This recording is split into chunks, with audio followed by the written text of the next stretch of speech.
Dark Justice by Jack Higgins. Read by Carrie Shale. Manhattan, on a dark November evening, around 8 o'clock, was bleak and uninviting. An east wind driving heavy rain before it, as Henry Morgan turned the corner of a side street into Park Avenue.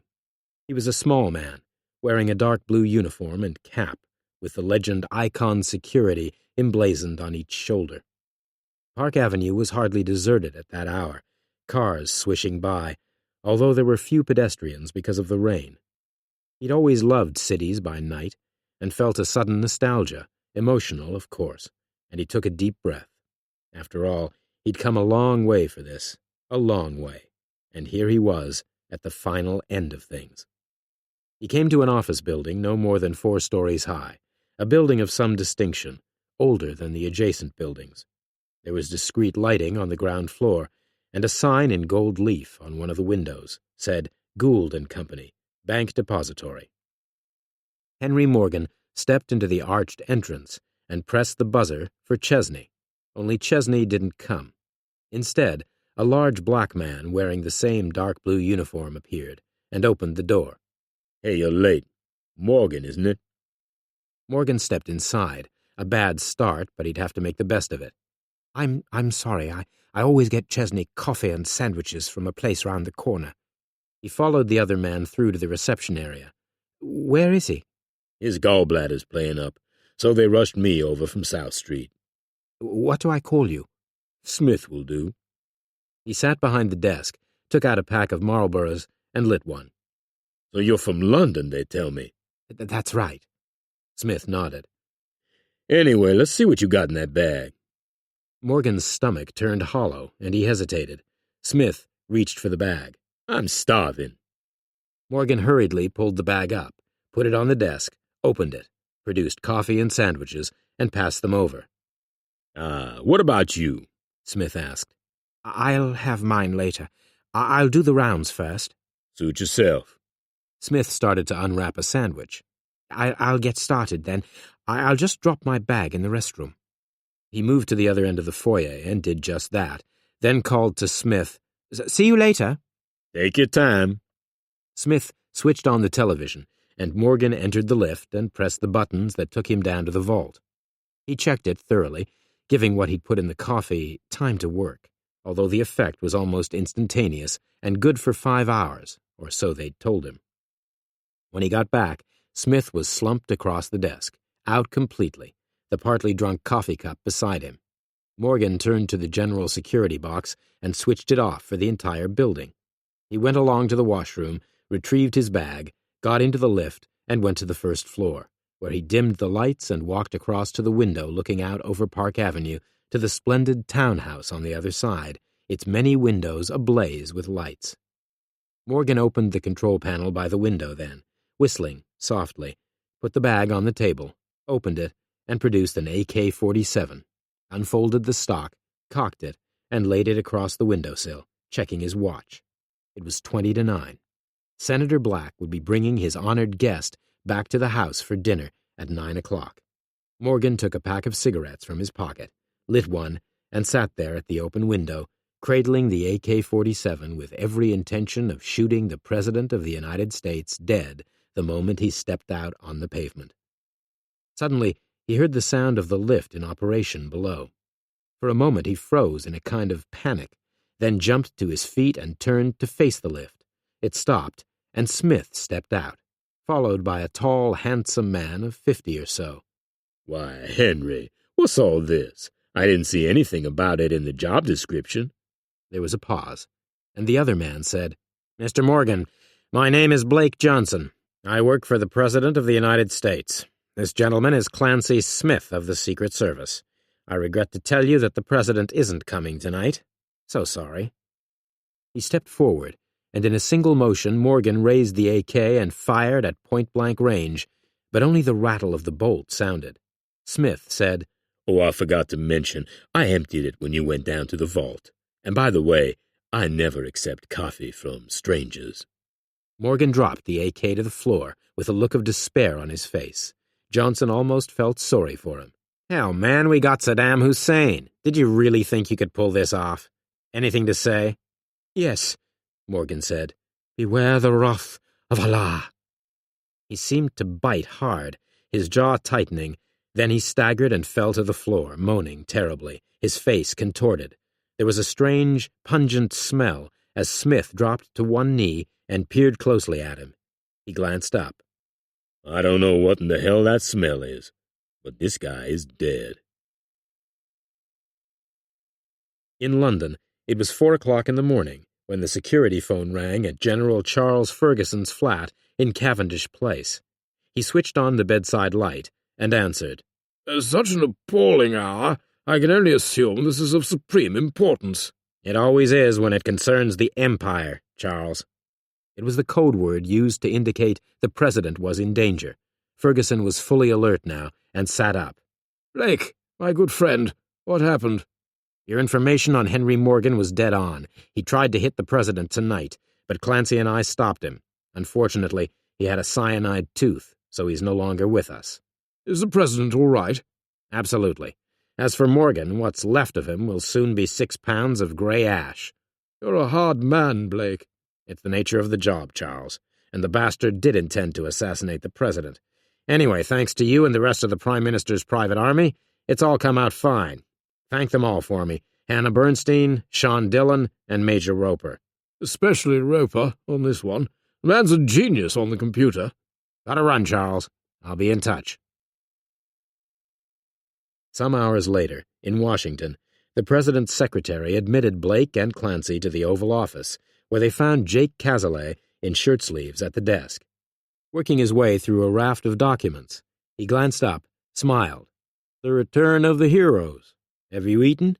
"Early breakfast at Kennedy, congealed scrambled eggs and fries, at 5:30, and that was the VIP lounge," Blake said. Cazalet laughed and turned to the secretary. "Speak to the chef and find them something exotic like bacon sandwiches." "Of course, Mr. President." She withdrew, and the president said, "Okay, gentlemen, let's hear the worst." "Well, the worst didn't happen, Mr. President. The worst would have been Morgan shooting you from the first-floor window of Gould & Co. when you got out of your car outside Senator Harvey Black's townhouse to join him for dinner, which invitation I canceled on your advice a week ago. You said then you wished to handle this business yourself. No one from the FBI, no police, no military, even the head of the Secret Service was excluded, which makes it puzzling that you got away with using Clancy in this affair." "I was served a presidential warrant, Mr. President, so I had to do as I was told." Clancy grinned. "I have a stack of them in my safe, all signed by you, sir." "Really, and you just fill in a name?" "Correct, Mr. President. You know how the basement works." During the Cold War, when it appeared the communists were infiltrating every level of government, the then-president had invented the basement as a small operation answerable only to him. Since then, it had been handed from one president to another. All other agencies were tied up in rules and regulations, the legal system. The presidential warrant cut through the crap. General Ferguson in London ran a similar organization for the British Prime Minister. "I can, in effect, kill for you," Blake went on, "but only if I'm left alone to do things my way. The war on terrorism can't be won unless we're willing to fight fire with fire."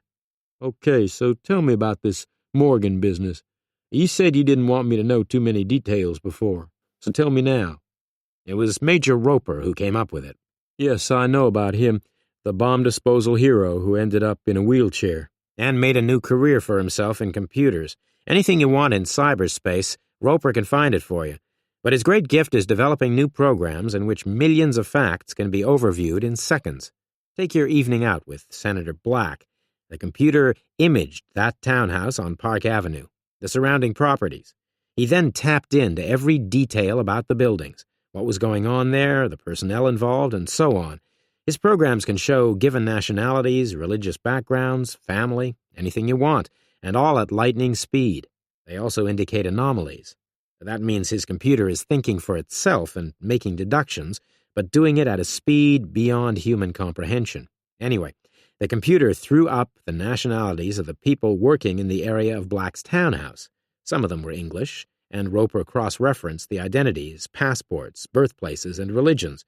And in no time at all, one Henry Morgan who'd been working as a security guard at Gould & Co., opposite Black's house, popped up. He was English, with a Muslim mother, and what Roper saw next rang bells. Morgan was a highly qualified pharmacist with a master's degree, who also taught at London University, and he entered our country on a tourist visa. So why does a guy like that take a job as a security guard and on a forged green card? General Ferguson found Roper's discovery interesting enough to check it out a little on his side. He sent his assistant, Detective Superintendent Hannah Bernstein of Special Branch, to visit Morgan's home address in London. She discovered that the mother was in a wheelchair after a bad automobile accident that had killed the father 5 years ago. Well, Bernstein posed as a welfare officer and discovered that the mother had been disowned by her family for marrying out of the Muslim faith. Her son had been raised a Christian, but after the accident, she rediscovered her faith, and her son would take her to the local mosque, where she was received well. And she said her son had discovered Islam himself and embraced it. Cazalet was looking grim. So it all begins to fit, especially when she said he'd gone to New York on vacation. Cazalet nodded. So Morgan obviously arrived on somebody's orders. Exactly. An organization in the UK with contacts in New York. Why didn't you arrest him the minute you got the story from London? I wanted to see where it would lead, and Charles Ferguson agreed. There was a chance he could lead us to his New York contacts, but the few days he was here, he didn't meet a soul. He was staying in a small hotel, and we found nothing there when we checked it out before the assassination attempt. No ID on him, no passport at his death. I'd say they'd all been destroyed on orders from his handlers in London. They were obviously hanging him out to dry. Exactly. And the cyanide tooth indicates the equivalent of a suicide bombing. He wasn't meant to survive. Okay, so, where did the AK come from? We figure it was probably left in some locker, maybe a train or bus station, Clancy said. He'd have been given the location, supplied with a key. Again, it's supposition, but I'd say he didn't pick that bag up until he was on his way to work. Yes, it makes sense, Cazalet said. But now he's dead, which leaves us with a dead end, except for Ferguson and his people. He smiled. It's London, next stop for you, Blake. I'll speak to Ferguson myself and promise him every assistance. What about me, Mr. President? Clancy said. No way. I need you to watch my back. You took a bullet for me once, Clancy. You're my good luck charm.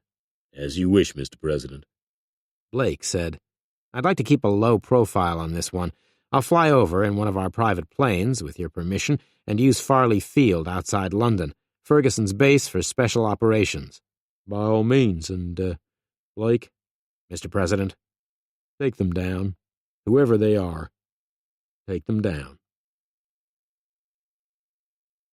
The Gulf Stream came into Farley Field right on time, and Blake thanked the crew, alighted, and walked across the tarmac, pausing to look around him. A voice called, Hey, Blake, over here. Blake turned and saw a Daimler by the control tower. The man standing beside it was no more than 5'5", with hair so fair it was almost white. He wore an old black leather bomber jacket and jeans, and a cigarette dangled from the corner of his mouth. Sean Dillon, once a feared enforcer for the IRA, now Ferguson's right hand. Blake shook hands. How are you, my fine Irish friend? All the better for seeing you? As they drove away, Blake said, So, how are things? All pretty warm since Ferguson heard from the president. Jesus, Mary and Joseph, Blake, but that was a close call. How's Hannah? Wonderful. If she didn't work for Ferguson, she'd have been chief superintendent by now. But she loves you all too much to move on? Blake, she's still trying to reform the lot of us. You know her grandfather's a rabbi. It's that moral perception of hers. She's been shot to bits, had her life shortened in any number of ways, and still she hangs in there trying to keep Ferguson and me in check. And, fails. It was a statement, not a question. Blake, the world's gone to hell in a handbasket. Terrorism, Al-Qaeda, all that stuff since 9/11 has changed everything. It can't be combated by the old-fashioned rules of war. It isn't like that. I agree. A few years ago, I'd never have said that, in spite of what I had to do during my time in Vietnam. I believed in the decencies, the rule of law, all that stuff. But the people we have to deal with these days, there are no rules as far as they're concerned, so there are no rules as far as I'm concerned. I'll take 'em down any way I can. I couldn't agree more. Dillon lit another cigarette. I speak Arabic, you know that, and I spent my share of time in the Middle East, even worked for the PLO in the old days when I was a naughty boy, and I think I know the Arab mind a bit. Most Muslims in the States or the UK are decent people, interested only in making a living and raising their families, but there's a few of them who have a different political agenda, and it's dealing with them that's the problem. The embassy of the Russian Federation is situated in Kensington Palace Gardens, and it was typical November weather, rain falling, when Greta Novikova emerged from the main gates. Small, unmistakably Slavic, with black hair to her shoulders, dark, intense eyes, and high cheekbones, she wore an ankle-length coat in soft black leather over a black Armani suit, and she would have made heads turn anywhere. She was a commercial attaché at the embassy and had the degree to prove it, but in fact, at 35 years old, she was a major in the GRU, Russian Military Intelligence. She crossed the road and entered the pub opposite. The man she was seeking was at the far end of the bar, in the window seat, reading the Times. He was a couple of inches short of 6 feet, and wore a fawn raincoat over a dark wool suit. His hair was close-cropped, and a scar ran from the bottom of his left eye to the corner of his mouth. The eyes were cold and watchful, and the face powerful. A man of 45 who had joined the KGB at 20 and had made major when he had moved on to other things. Afghanistan, Chechnya, Iraq in the old days. Yuri Ashimov had seen it all. He stood up and kissed her on both cheeks and spoke to her in Russian. Greta, more lovely than usual. A drink? I'll have a vodka with you. He went to the bar, ordered 2, brought them back, sat down, took out a packet of Russian cigarettes and lit one. So, as nothing incredibly shocking has happened in New York, you must have a story for me. Not a thing. The president didn't keep his damned appointment with Senator Black. After the function at the Pierre, he went straight to Washington. And Morgan? Certainly went to Gould & Co. One of our New York associates confirmed this. The only unusual activity was some sort of paramedic ambulance going down into the underground parking lot. It left half an hour later. Did our associate follow? He deemed it unwise. I should bloody well think so. It stinks. Do you think they got him? Yeah, sounds likely. But if they have, they won't let on, and it won't affect us anyway. There were no direct contacts, and he did have the cyanide tooth. What about the mother? I called yesterday, brought flowers and a basket of fruit, supposedly from friends at the mosque. How was she? Faded, slightly confused as usual, but she mentioned that someone from the social services department had visited her, a woman apparently. Ashimov frowned. Why would the social services visit her? I don't like it. Did she say if they would visit again? I don't know. Be there, Greta, just in case. If somebody turns up, I want a photo. Something here isn't right. Let's try and find out what it is. At Cavendish Place, Dillon and Blake found Ferguson, Hannah Bernstein, and Roper in the drawing room. Ferguson was in his 60s, a large, untidy man in a crumpled suit and a guard's tie. Hannah Bernstein was in her early 30s, with close-cropped red hair and horn-rimmed spectacles. Her Armani trouser suit was certainly more expensive than most people could afford on police pay. Major Roper sat in a state-of-the-art electric wheelchair, his face a taut mask of scar tissue. "Here he is, the man of the moment," Dillon said. "I'm sure he'll give it to us in graphic detail." Which Blake did, everything that had happened in Manhattan. Afterwards, Blake said, "So there it is." Ferguson looked at Hannah. Tell us about Mrs. Morgan. She's 65 and looks much older. The car accident that killed her husband almost finished her off, but she has money. Her husband owned a pharmacy, which was sold after his death, and there was insurance, so she's well fixed. Blake said, "What really interests me is the idea of a highly educated man, ostensibly English for 30 years of his life, a university academic, turning to a faith he'd never accepted before in his life. And then ending up in Manhattan with the intention of killing the president," Dillon said. "Which makes me wonder what goes on at the Queen Street Mosque," Blake said. Hannah opened a file and passed it across. Dr. Ali Salim, the Imam, 45, born in London, father a doctor from Iraq who sent the boy to St. Paul's School. Salim went to Cambridge, studied Arabic, and later took a doctorate in comparative theology. Blake looked at the file, particularly the photo. Impressive. I like the beard. He passed the file to the others. Hannah said, He's a member of the Muslim Council, the Mayor of London's Interfaith Committee, and any number of government boards. Everyone I speak to tells me he's a wonderful man, and I've checked with the local police. Not a hint of trouble at the Queen Street Mosque. Ferguson turned to Roper. Have you any thoughts, Major? I can only process facts, opinions, suppositions. Unless I have something to go on, I can't help. Well, I'll give you something, Blake said, and it's been intriguing the hell out of me. Does the wrath of Allah mean anything to you? When Clancy and I faced Morgan, in the moment before he bit on the cyanide tooth, Morgan said, Beware the wrath of Allah. Roper shook his head. It doesn't strike a chord, but I'll run it by my computer. So the way ahead on this one appears plain, Ferguson said.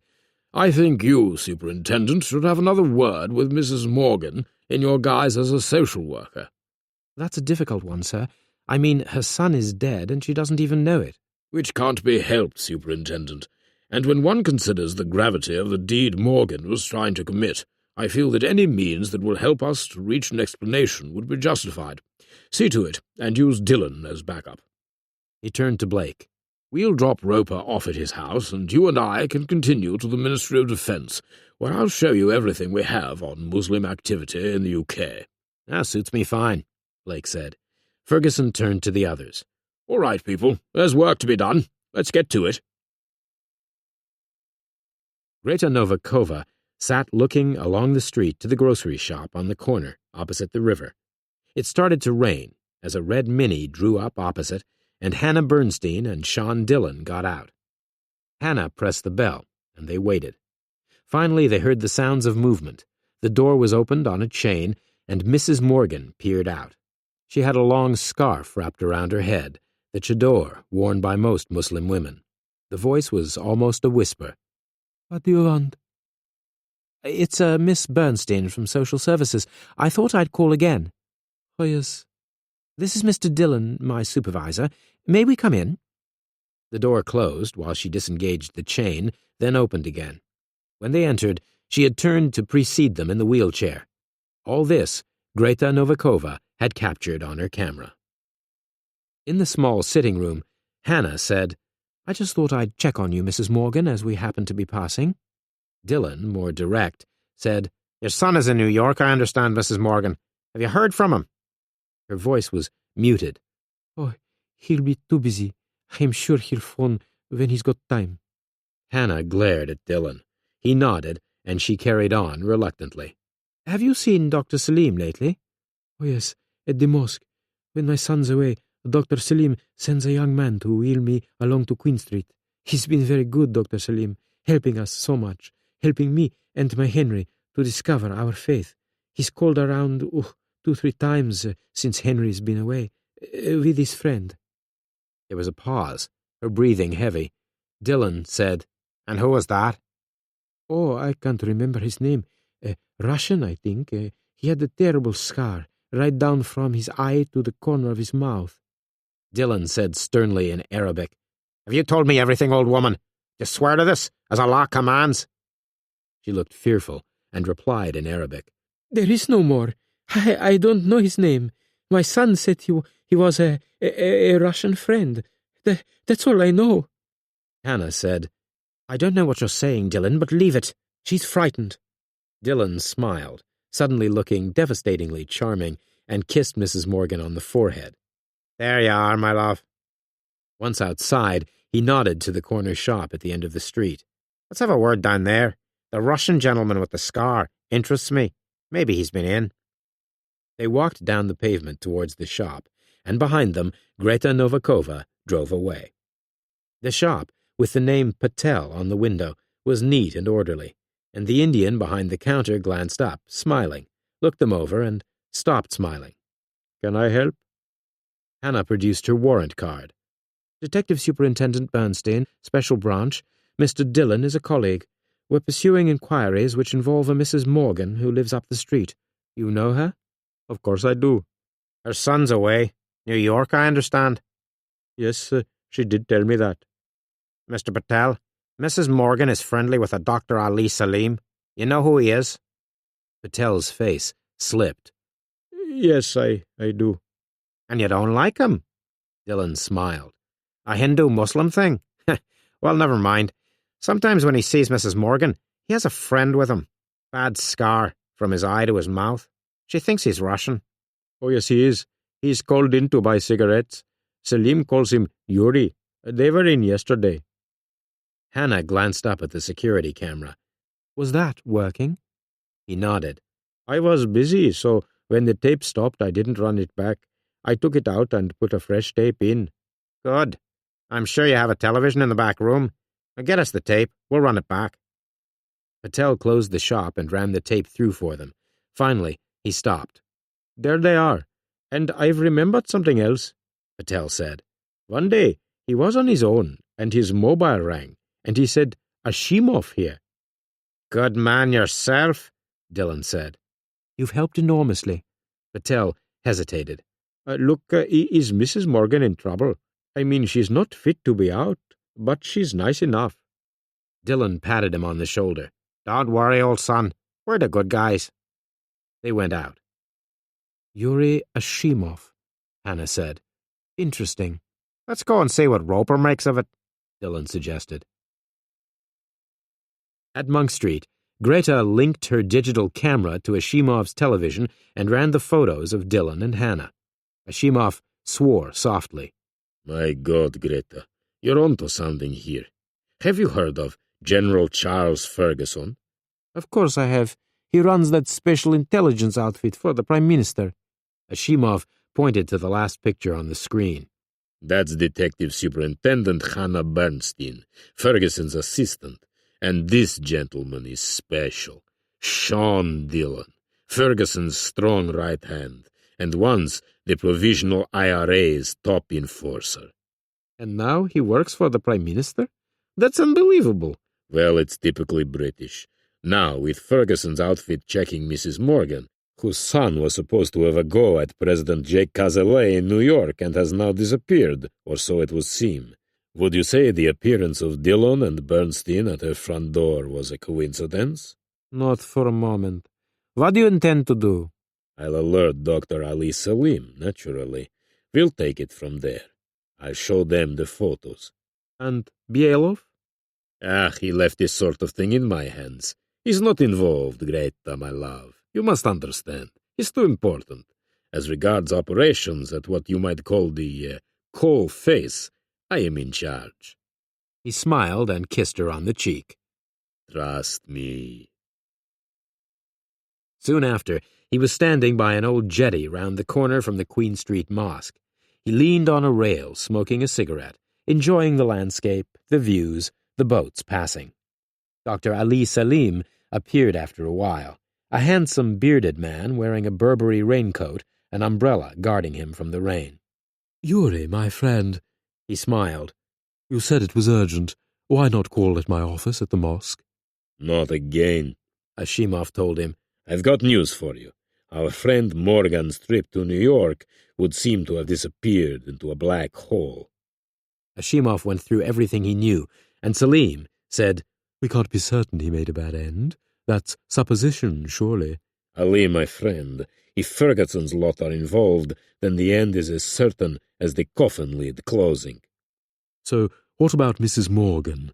If they're sniffing around there, she could be saying the wrong things." "I don't know. She's an aging cripple in a wheelchair. She can't speak in much more than a whisper. And what could she tell him? That she's a woman who returned to Islam after her husband's death, whose son also discovered the faith and lightened her grief. Wouldn't you, as her imam, agree with all this?" "Of course." "Exactly. And you are a man of impeccable background and highly respected. Whatever has happened to the son has no connection with you. You're too important, Ali. That's why we keep you out of it. You even sat on a committee at the House of Commons last week. Nothing could be more respectable. No, my friend, you are a real asset." "And too valuable to lose," Selim said, "and loose ends are loose ends, and if Mrs. Morgan should happen to mention you and me in the same breath, they'll discover who you are, the man who is Bielov's security." Ashimov sighed. All right, leave it to me. I'll be in touch. Selim hesitated. Morgan was a soldier of God. If the worst has come to the worst, he is also a true martyr. Ah, save that tripe for the young fools at the mosque, your wrath of Allah fanatics. Go on, get going. Selim went, and Ashimov stayed there thinking. He looked over at the incoming tide, then pulled up his collar against the rain, walked round to Chandler Street, and rang the bell at number 13. It was at 10 the following morning that Patel, exercising his small terrier, found the body and the wheelchair on the beach. He called the Wapping police, and since Hannah had put a tracer on Mrs. Morgan, she was notified at once at the Ministry of Defense. Dillon was in the office, and she quickly filled him in. "So, what do we do?" he demanded. "Get down to Chandler Street fast, and I'll put a red flag on the case and take command. You come with me. It's one hell of a coincidence." "And you know how much I believe in those." Just then, Dillon's mobile rang. "Sean, it's Roper. I've got something interesting for you on Ashimov, and also on the Wrath of Allah thing." "Hold on to it for just a bit. Mrs. Morgan's turned up on a mud flat at the end of her street, and Hannah and I are on our way. I'll call you later." The sergeant in charge jumped to attention when Hannah showed him her warrant card. "Not much of a crime scene, ma'am. It's obvious what happened. The gent who found her said she was always pushing herself in a wheelchair up and down the street to the Queen Street Mosque, come off the pavement twice before in the past, and ended up in the gutter." Hannah said, "Right, get her up out of there and deliver her to Peel Street Morgue. I'm going to call in Professor George Langley. He'll handle it." She walked away with her mobile and stood in a doorway. Dillon saw Patel lurking outside his shop and went over. "Must have been a shock for you." "A terrible shock. But she'd had a few close calls in that wheelchair. She was very upset when Henry went off to the States." Patel hesitated. "What was it all about before, you and the superintendent, and those inquiries?" Dillon lied glibly. "Our son was only on a special tourist visa, but seems to have gone missing, and we had a request to check it out. A lot of people do that. Go as tourists and fade into the landscape." "A lot of people do that here, too. The way of the world." Dillon went over to Hannah as she finished her call. "What next?" "The General suggests we all meet up at Roper's apartment, get filled in on Ashimov together." "Sounds good to me." He shook his head. "I accept everything Patel said about Mrs. Morgan and her wheelchair, but it doesn't explain what she was doing on the jetty in the first place." "Exactly what I was thinking." Roper punched his computer keys, and photos of Ashimov emerged. One or two in uniform, others in a more social situation. "What's he up to now?" "Head of security for Joseph Bielov and his outfit." "The oil billionaire?" "That's the man. A billionaire many times over, and friend of Putin." "So what on earth would Ashimov be doing around Mrs. Morgan?" "It must have been something to do with the sun," Hannah said. "And the interesting question is, who sent Henry Morgan to New York with the intention of shooting the president?" Dillon turned to Hannah. "You said Dr. Ali Salim was clean as a whistle?" Roper broke in. "He is, as far as my researches show." "Then why is he involved with a man like Ashimov?" Dillon shook his head. "There has to be a reason. What did you find out about the Wrath of Allah?"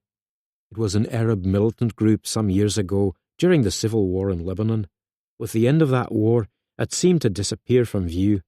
Last year, the Israeli Mossad tried to establish if it was an offshoot of Al-Qaeda, but got nowhere." "Well, it meant something to Henry Morgan," Ferguson said. "It may have disappeared, but that doesn't mean it doesn't exist." "I've got something else for you." Roper handed 3 photos across. Greta Novakova, supposed to be a secretary at the Russian embassy, but in reality a major in the GRU. Used to be Ashimov's girlfriend. Neat coincidence, her being assigned to London, isn't it? "Quite a lady," Dillon said admiringly. He slipped a copy into his breast pocket. "Maybe I'll run into her." Hannah's mobile rang. She answered and listened. "Fine. We'll be there." She turned to Ferguson. "Professor Langley, sir. He can give us a preliminary." Excellent, Ferguson said. They filed into Ferguson's Daimler, and as it moved away, Greta Novikova eased out in her Opel and went after them. George Langley, considered the greatest forensic pathologist in London, came in from the preparation room in shirt-sleeves, drying his hands on a towel. "Ah, there you are, Charles. Good of you to be so quick off the mark, George. What have you got for me?" Death by drowning. No suggestion of foul play. Are you looking for suspicious circumstances here, Charles? You usually are." No, this is an unrelated matter. "Unrelated? Which brings you hot foot, plus the superintendent and Dillon. Highly unlikely. However, I can't help you with this one, and I've other things to do. I'll be on my way." So they left, and walked to the Daimler. Ferguson paused, frowning, and said to Dillon, "What's that you usually say about making it a we know that they know and they know that we know situation?" "I'd say you mean you want Dr. Ali Salim pushed a little." "Exactly. I'll leave it up to you. Blake's at the American Embassy at the moment. We'll all catch up later." As they got in and drove away, Dillon said, "You've noticed the Opal Saloon trailing us?" "Absolutely. Don't forget to find out who it is." Ferguson dropped him off. The rain increased, and Dillon glanced at the Opal and decided to leave it alone. He went inside the mosque and followed a sign that said office. He found it and found his quarry working at a desk. "Dr. Ali Salim?" Salim recognized him at once from a computer photo Ashimov had left him. He managed a smile. Can I help?" "Oh, I think so, me old son. I can see you know who I am. Your face twitched. But then a guy like Ashimov would be right on the ball about me and my friends. We have a video of you two, by the way. That would go down big at the House of Commons, don't you think? And I notice his girlfriend, Greta Novikova, is outside."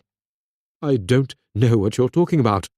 "Well, in broad terms you do, and I could fill in the rest for you. Henry Morgan walks up a Manhattan street in the rain and disappears into oblivion. His mother goes off the jetty in Chandler Street and into the Thames. A very unfortunate family." Salim's face had turned pale. "Get out of here. I'll call the police."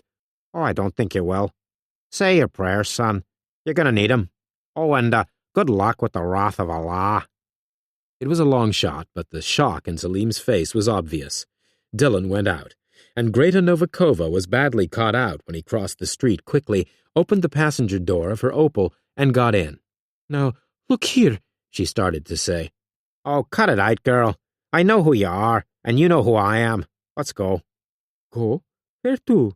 "My place in Stable Mews. Don't pretend you don't know where that is." She drove away, half smiling. "I bet Salim was messing himself in there." "Something like that. I told him we knew about Ashimov and you, and who knows, perhaps Ashimov's boss, the mysterious Joseph Bielov." "You're playing with fire, Dillon. I'd be very careful." "Oh, I always am." She paused at the end of Stable Mews. "Can I go now?" "Of course, unless you'd like to have dinner with me." "You've chosen a bad night. I have a function at the Dorchester ballroom this evening on behalf of the Russian embassy." "Oh, well, I'm sure I could gain admission." "I put the fear of God into Salim," Dillon told Ferguson on the phone. "And he didn't deny any of it. Morgan, Ashimov, the Novikova woman." "Well, he wouldn't, would he? Oh, Blake's been in touch. He's taken all that stuff I gave him on the Muslim situation in the UK and gone straight back to Washington." "Shame. I'd hoped to take him to the Dorchester tonight. The Russian embassy's got a function on. Get me a security pass, Charles. Novikova's going to be there. Perhaps Ashimov will be with her. I'd like to run with it." "Only if you run with me, you rogue. We'll go together. And the superintendent, too, I think. Dress things up a little." In the ballroom at the Dorchester, Yuri Ashimov and Greta stood drinking iced vodka. "It'll be hell of a shock for these people when Putin appears with the Prime Minister," Greta said. Few in the ballroom knew that when President Putin had finished at the European Union's Paris conference that morning, he had diverted his plane to RAF Northolt for a chat with the Prime Minister, and that both would attend the Dorchester event. "It'll be an even bigger one for you when Bielov appears." "Bielov?" She was bewildered. "But why?" because Putin wanted him. Out of all the oil magnates, Joseph, my love, is the one the president trusts. I spoke to him a couple of hours ago, brought him up to speed on the Henry Morgan affair. Does Putin know about that? Of course not. There are limits. What if Dillon turns up? I hope he does. I have a friend named Charlie Harker, who has arranged for 2 or 3 of his men to, shall we say, pay special attention to Dillon if he does show up. Ah, and there he is. A voice echoed over a microphone as the Russian ambassador called for attention. My lords, ladies and gentlemen, I had intended a few words at this moment, but someone far more important has arrived, and with a very special guest. He gestured, and through the side door President Putin appeared, the British Prime Minister at his side. The crowd broke into spontaneous applause. The 2 men acknowledged the crowd, then moved on, pausing to shake hands here and there.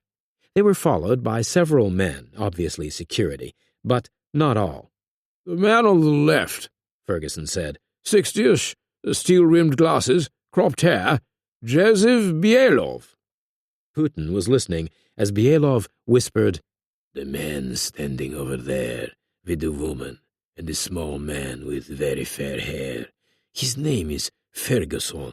He runs the Prime Minister's private intelligence outfit." "I know very well who he is. We're old adversaries from the Cold War. What is he to you?" "No friend." "Joseph," Putin said, "I don't know what you get up to these days, and I don't want to. Your billions and your importance to the oil industry are important to the state. However, no one is indispensable, so I'd advise you to be discreet." "Of course, Mr. President." Bielov faded away, and Putin moved on. He reached Ferguson and smiled. "It's good to meet old friends. General Ferguson now. I like that.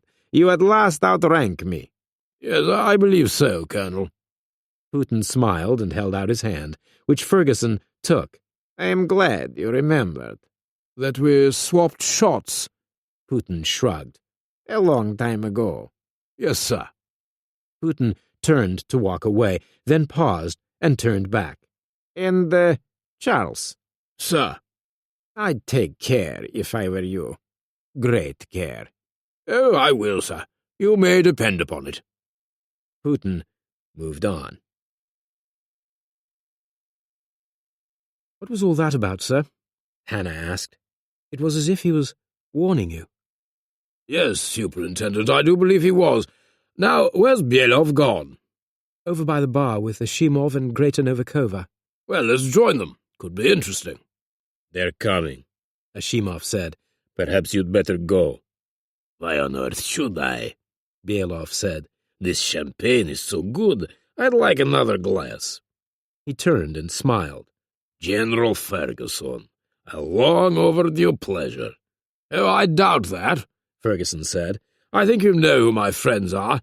I certainly know yours." He nodded to Greta. "A pleasure, Major." He took her hand and kissed it. "Mind you, the GRU always had style." He turned to Ashimov. "Unlike the KGB." Ashimov didn't react, and it was Bielov who said, "Which would include me, General. There is an English phrase about people in glass houses throwing stones, isn't there? Especially when you have a man like Mr. Dillon at your side, although you, Superintendent, are a credit to Scotland Yard." He emptied his glass. "Shall we all have another?" "An excellent idea. I see we have no secrets." "Especially about you," Dillon said, "and especially about Henry Morgan in Manhattan and his mother's unfortunate accident. The only thing that confuses me is what one of the richest men in the world would be doing with a boozer like Ashimov here and a loser like Ali Salim." "Ha! You don't understand the bigger picture, Dillon." Ferguson said, "Money isn't everything. You're a good case in point. You're rich, but being wealthy is like having everything and nothing at the same time, and a man needs more. I remember interrogating a man named Lushkov years ago. He lectured in economics at London University. a deep cover agent for the KGB. He often spoke with sincere admiration of a Colonel Bielov, who headed Department 3 of the KGB. Bielov's main task was to create chaos in the Western world. Chaos, fear, and uncertainty, until the cracks showed and the governments toppled. Bielov's lips tightened, as did his grip on the champagne glass, and it was Dillon who said, "Just like in Iraq." He shook his head. "All those wonderful oil fields up for grabs, and since Saddam ended up in a cell, who knows where they'll end up?" Bielov put his glass on the bar. "I've heard enough stupidity for one evening. We'll be moving on." He nodded to Ashimov and Greta and walked away, moving out through the entrance and pausing.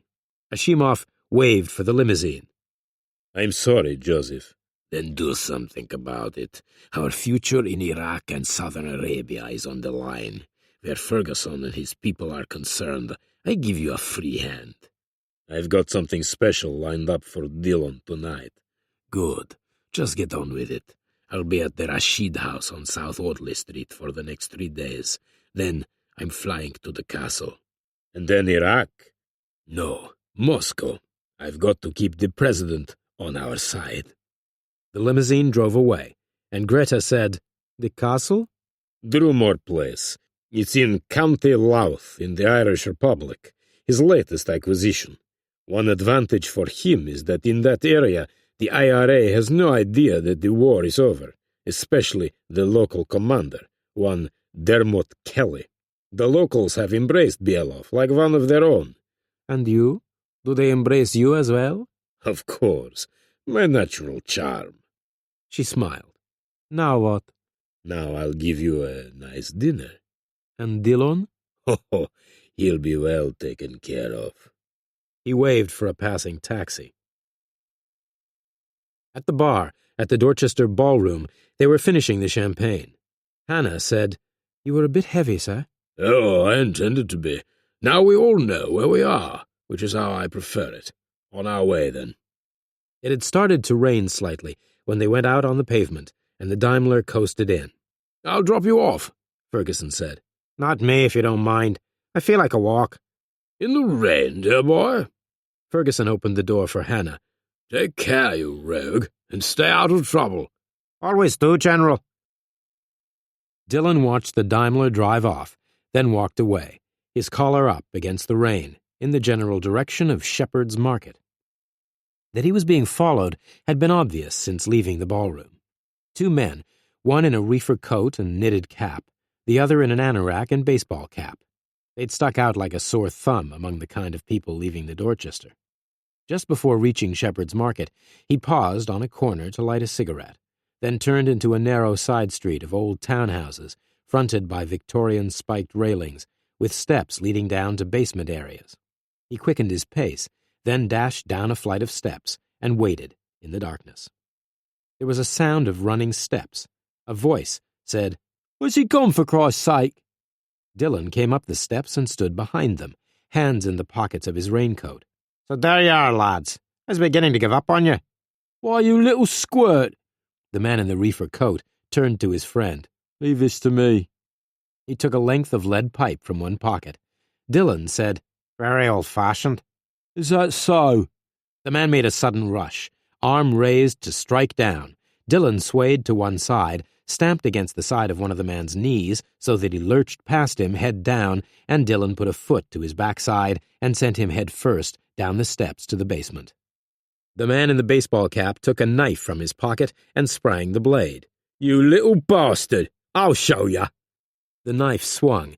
Dillon caught hold of the wrist, turned it, and the arm like a steel bar, then ran him head first into the railings. The man slumped to the pavement, his nose broken, blood on his mouth. Dillon crouched beside him. "Now then, who sent you?" "Get stuffed!" Dillon was carrying a Walther PPK, and now he produced it. "But I've got this, and where I come from, we find a bullet through the kneecap cures most ills. A crippling experience, mind you." "Okay." The man put his hand up. "It was Charlie Harker put us on your case. Gave us $1,000 to cripple you. He runs everything on the river, from here down to the Isle of Dogs." "Really? Now, if I were you, I'd call an ambulance. He walked away and stood on the corner thinking about it. Charlie Harker, who ran everything on the river down to the Isle of Dogs. The name didn't mean a thing to Dillon. On the other hand, he knew someone to whom it very probably did. He flagged down a passing cab, told the driver to take him to Wapping High Street, and got in. He was thinking of Harry Salter, once a very old-fashioned gangster, now a multimillionaire from the warehouse developments he'd built on the banks of the Thames. The relationship between Harry, his nephew Billy, and Dillon and Ferguson had become close, tested in the fire on a number of occasions. If anyone knew about Harker, it would be Harry Salter. At the same moment, Charlie Harker was in a pub called the Red Lion in Kilburn, North London, sitting reading the Evening Standard and enjoying a pint. His mobile went. He answered it and found Ali Salim on the other end. Mr. Harker, I must see you. The latest consignment to Iraq. I'll have to delay it for a while. It's not convenient. I don't care. The deal is $5,000 a head, so 5 heads makes it 25, like we agreed, old son. And 25 is what I expect, whether it's on or it's off. Does the Shemov know about this? Look, be reasonable. I'll come and see you if you like. Where are you? The Red Lion, but don't come without the cash. I'm beginning to worry about you, and that would never do. Salter's pub, the Dark Man, was a fine old London pub, bright and cheerful, with Victorian gilt mirrors behind the mahogany bar. Dora, the chief barmaid, sat on a stool behind the bar, smoking a cigarette. Well, Mr. Dillon, I haven't seen you for a while. They're in the corner booth. Which they were. Harry, his nephew Billy, at 29, a hard and ruthless young man who had killed a number of times, although usually on the side of right, and Joe Baxter and Sam Hall, Salter's minders. They were playing cards, and Salter glanced up and smiled, genuine pleasure on his face. Why, Dillon, it's good to see you. It's been too long. You and Ferguson been up to your usual shenanigans, I assume. Something like that. Billy had stopped smiling. Trouble, Dillon? How did you guess? Does Charlie Harker mean anything to you, Harry? Salter's face turned to stone. That scumbag. I don't mind cigarette runs or illegal immigrants from Amsterdam, but young girls on the game, porn, drugs, that's filth. What is he to you? Dillon told him, and Harry shook his head. We can't have that. Charlie getting ideas above his station. It's not Harker. It's who put him up to it that I'm interested in. Harry turned to Billy. What do you think? Friday night. That means the Red Lion in Kilburn. The punters turn up to pay him protection money. Well, let's pay him a call. It could liven up the evening. Ali Salim parked quite close to the Red Lion, but on the other side of the road. He was about to get out when a large Mercedes pulled up and the Salters got out. He was aware of Dillon first, and he recognized Harry and Billy Salter from photos he'd been shown. He stayed head down until they'd gone up the alley at the side of the pub. Only then did he get out and dart into the shadows at the end of the alley and watch as the Salters and Dillon went into the side entrance of the pub, leaving Baxter and Hall to guard the door. This was bad, very bad. He knew that, and he waited, his mouth dry. Inside the Red Lion, the man at the door of the snug turned, his mouth gaping when he saw Salter, who smiled genially. Why, Jacko, you look even uglier than usual. He swung him around, and Billy punched him very hard under the breastbone and head-butted him. Jacko went down, and Billy opened the door for his uncle. Harker was sitting at a table, counting wads of cash, his bodyguard, Mosby, leaning over beside him. They looked up, startled. Why, Harry, what's going on? A couple of arseholes claiming to be working for you just had a go at Dillon here down by Shepherd's Market, and I can't be having that, because he's a friend of mine. I don't know what you're talking about. Oh, dear. So, we're going to have to do it the hard way, are we? Mosby slipped a hand inside his coat, and Dillon produced the Walther. Don't be stupid, Salter said. Put whatever you've got in there on the table, and get out, unless you'd like Dillon to leave your brains on the wall. Mosby didn't even hesitate. He took a .38 Smith & Wesson from his pocket, laid it down, and cleared off. Now look, Harker said. I don't know what's going on, but... Salter slapped him across the face. Bring him along, Billy, and mind the garbage on the way out. He stood outside as Billy shoved Harker out, and Baxter and Hall grabbed him. We'll go down to my place at Wapping. I've got a nice old riverboat there, the Linda Jones, but then you know that. Nice night to go on the river. No way. Harker didn't sound afraid. Leave it, Harry. You've no idea what you're getting into. The people I'm involved with could swallow you whole. That'd be a new sensation for me. Salter was completely unconcerned. If I were you, I'd think about it, Charlie. Now let's go. Standing in the doorway in the alley, Ali Salim had heard everything, and it was enough. He made for the Peugeot and drove away quickly, reaching the mosque 20 minutes later. The first thing he did was ring Heathrow Airport and book a first-class ticket on a plane to Kuwait that was leaving in 2 hours. He tossed a few things into a suitcase, together with the cash he'd taken for Harker, plus his passport, and was ready to go. He hesitated, then picked up the telephone and called Ashimov. It's me, Ali. We've got problems. The Linda Jones was moored at the other end of the wharf from the Dark Man. More than 50 years old, it had been lovingly restored, and it was the joy of Harry's life. He sat there now with Billy, at a table under an awning, and Baxter and Hall held Harker between them. Dillon stood by the stern railing, light spilling out into the darkness. Harry said, Okay, Charlie, don't waste my time. Who told you to stick those 2 hoods on Dillon? I've told you, Harry. You don't know what you're getting into. This is big-time stuff, believe me. And who are we, the little people? Fuck this for a game of soldiers. Salter nodded to Billy. Okay, hoist him over. Baxter and Hall put the struggling Harker down, and Billy pulled on the stern hoist, took the hemp rope suspended from it, and looped it around Harker's ankles. Baxter and Hall heaved until Harker was clear of the side, then swung him over and dropped him head first into the river. He hung there for a while, struggling, weakened, then stopped. Bring him up, Harry told them. Baxter and Hall pulled Harker out, then swung him over the rail. He lay on the deck, retching up river water. Had enough? Billy demanded. Yes, I'll tell ya. They untied him and sat him on a chair. Give him a fag, Salter said, which Billy did. Dillon cut in. So, he told you to put those guys under me? A Russian called Ashimov. He runs security for that oil billionaire Bielov. Ashimov has links with Dr. Ali Salim at the Queen Street Mosque. They recruit English-born Muslims for some outfit called the Wrath of Allah and arrange an underground route for them to Iraq or Syria or something.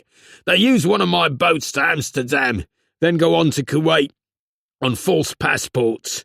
You bloody bastard, Salter said. What do you do when they come back and set bombs off in London? Before Harker could reply, a single shot took him over the rail into the water. Ashimov grabbed Greta's sleeve. Come on, move it. And they hurried away through the shadows. Leaving his Volvo close to the Dark Man, he and Greta had watched from the shadows and heard something of what was being said. Then Ashimov had pulled out a Beretta, taken careful aim, and fired. He seldom missed. On the Linda Jones, the 4 of them crouched, waiting, and Billy reached to flick off the light switch. A moment later, they heard a car start up and move away. Well, that's it, whoever it was, Salter said. A pint to a penny it was Ashimov, Dillon said. Billy switched on the deck lights again, and they peered over. No sign of Harker, Dillon said. Billy shrugged. There won't be, the tide's going out. Well, at least we know where we stand. So if you gents will excuse me, I'll grab a cab and go and have words with Ali Salim. I'll keep you posted. No, you won't. I'll take you in the Range Rover. At the mosque, Dillon stared at Salim's servant, Abdul. Left? Where's he gone? Abdul was sensible enough to be frightened. Iraq. He said something had come up, that he was needed. I'd say he's done a runner, Billy said when Dillon told him. What's next? I'll call Ferguson. When he did, Ferguson said, The waters really are getting muddied, aren't they? I'll speak to Roper. Meet me at his place. Shortly afterwards, Abdul again answered the doorbell at the mosque and found a Shimov, who pushed past him, Greta following. He's not here. Dr. Selim has gone away. What in the hell do you mean gone away? To Iraq, and there was someone else looking for him, a small man with very fair hair. He was very frightening. I'll bet he was, Ashimov said grimly, and turned to Greta. Let's get moving. They got into his Volvo. Where to now? Back to my place. We'll check it out. He can't be going to Baghdad. There are no commercial flights at the moment, so it has to be Kuwait. Then what? We'll go after him. I can't go myself. Bielov wants me at his place in Ireland. But you can. Use our GRU contacts. They'll get you into Baghdad airport. Use Bielov's name if you need to. I'll arrange some muscle for you. But be careful. Ferguson will send somebody. Dillon? Seems most likely. He speaks good Arabic and Russian. Has lots of Middle East experience. And don't stay at the embassy. The Al-Bustan is much more fun. Ferguson, Dillon, and Billy stood by Roper's bank of computers. The Major's fingers danced over the keys. Definite confirmation. The jumbo took off an hour ago. Selim has seat 3A in the first-class cabin. Nice. I can also tell you this is his 4th time to Kuwait in the last 10 months. What else? I can give you the name of the rental car firm he uses. It's always the same one. And he stays at the Al-Bustan Hotel in Baghdad, a favourite with correspondents. Family? Yes, there are relatives, in a village called Ramala, about 40 clicks north of Baghdad. Any more information on the wrath of Allah? I'm still trolling. We can always try Sharif, of course. And who would that be? A major in the Republican Guard during Saddam's day. Intelligence. He's worked for me a while now. Very expensive, but worth it. I'll give you his photo and details. Why not the Americans? He's not keen on them. Lost his wife and daughter in the bombing during the war. He'll be of considerable value to you when you get there. So I'm going. It's essential, dear boy, that you find Selim and haul him back. We know a great deal about him, but there's a lot more we need to know. The superintendent's arranging for your papers now. You'll be pleased to know you're a correspondent for the Belfast Telegraph. You do analysis, think pieces, not instant news. The superintendent has alerted Lacey and Parry.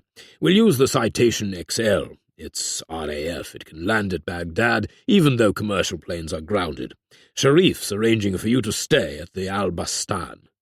If Dillon is to pass without suspicion as a newspaper reporter, Billy said, he needs a photographer with him. I mean, what he really needs is someone to watch his back, but it would be convenient, in this case, if that someone could also pass himself off as a photographer. Me, in other words. And you could? Oh, yeah. After Kate Rashid and company shot the hell out of me in Hazar, I had to forget my favourite hobby, diving, and so I took up photography. Did a course at the London College of Printing. I'll need 2 cameras, if not 3. I'm sure you saw the photographers during the war, draped in the damn things. As for lenses, wide-angle zoom and a long zoom. Nikon, I think. Ferguson turned to Hannah. Process his papers, Superintendent. He nodded to Dillon. Is that all right with you? Absolutely. Good.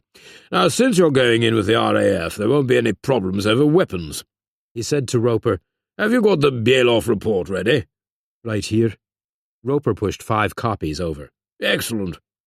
Ferguson picked one up and gave it to Dillon. Gives us something to read on the plane. I look forward to it. You take one too, Superintendent. And you, young Salter. Now, we all have a great deal to do. I suggest we get a move on. It was raining, but no surprise in that. It seemed to rain 5 days a week in Belfast, but Ashimov liked that, and he liked Ireland, and the people. It was a wonderfully beautiful place, which was why he preferred to spend a couple of hours driving through the mountains and then crossing the border into the Irish Republic and following the coast road to Drumore rather than take Bielov's helicopter. An hour and a half later, with the Irish Sea stretching away to his left on the coast road, wind and rain driving in, he was whistling along with the BBC when he saw the castle, Drumore Place, standing tall on the edge of the cliffs. It was an imposing sight, with towers and battlements and everything you would want a castle to have, though it wasn't particularly ancient, having been built by the Anglo-Irish Lord Drumore, wealthy from the sugar trade in the West Indies in the early 19th century. Ashimov drove down through the small port of Drumore and turned into the car park of the local pub, the Royal George, which dated from the days before partition. The people locally liked their traditions, and in spite of being staunchly Republican, they refused to have the name altered. As Ashimov got out of his car, a van drew up alongside. The young man opening the passenger door bumped Ashimov as he was getting out. The youth, long-haired and unshaven and wearing an old combat jacket, got out, full of aggression. "You want to watch it?" I'm sorry, Ashimov said. "Stupid prick." Ashimov reached in the car, found the Beretta, and put it in his pocket. if you say so. Inside, the bar was totally traditional, a beamed ceiling, dark oak booths, logs burning on the great stone hearth, an old marble-topped counter, the barman reading a newspaper, any bottle a man could fancy ranged in front of the mirrors behind him. By one of the bow windows, a man of around 50 sat eating a meat and potato pie. He had red hair, a reckless look to him, and a slight smile. This was Dermot Kelly, a veteran since the age of 17 of the Irish Troubles. The man who sat in the window seat close to him, smoking and reading a book, was one Todd Murphy, his black hair flecked with gray and wearing steel spectacles. Once a student of theology, intent on the priesthood, he had followed the same path as Kelly, although in his case it had included 15 years in the Maze prison for murdering 5 people. He looked up, saw Ashimov at the bar, and smiled. The barman, without being told, had taken a bottle of cold vodka from the bar fridge and poured a large one. Before Ashimov could touch it, the 2 youths who had followed him in crowded in beside him. The youth in the combat jacket picked up the glass. He drank some and made a face. "Oh, what kind of shite is that?" My kind, and as you've touched it, you can buy me another. "You what?" The youth grabbed for the front of Ashimov's coat, and the Russian head-butted him. The youth went down, and his friend cried out in anger and reached for the bottle of vodka on the bar. Dermot said, "Todd." Murphy stood up, still holding his book. "Not in here. Not without Dermot Kelly say so. I don't know where you're from, but this is an IRA pub, and this gentleman is a friend of ours." "Fuck you," the youth said, and smashed the bottle on the edge of the marble bar. Murphy kicked him under one knee, and Ashimov grabbed him by the collar, screwed a short punch into his kidneys, and ran him headfirst through the front door. "Better clean up the mess, Michael," Murphy said to the barman. "The terrible times we live in, Major. Kids dying over the border from Belfast, always high on something. If it's not the drugs, it's the booze. But not in Drumore. We like a bit of law and order here." IRA law and order. "Children can walk to school safe here. Old people rest easy in their homes. Young women walk home from the village dance. And with Mr. Bailoff, the squire now, most people are in work and grateful. Farms around here are prosperous thanks to Mr. Bailoff. If you were hoping to see him, he left yesterday for Moscow." I know. Now, what have you got for me? Todd Murphy, who as well as learning Irish in the Maze had managed reasonable Russian, held up the book and said in that language, "The City of God, by St. Augustine. Serious reading for a serious man." So you still believe in God, in spite of having walked over corpses all these years? "Oh, yes," Todd Murphy said gravely. "Hell and damnation exist. Redemption is possible. Christ is risen. As to walking over corpses, Major, we've all done that, as I understand it," Kelly told him. Especially Joseph Bailoff, Ashimov said. I think you'll find his body count exceeds the 2 of you put together. "Very possibly, and I say the same of yours. But let's go up to the castle. The kitchen's working on the lunch now, and you can tell us why you've come," Murphy said.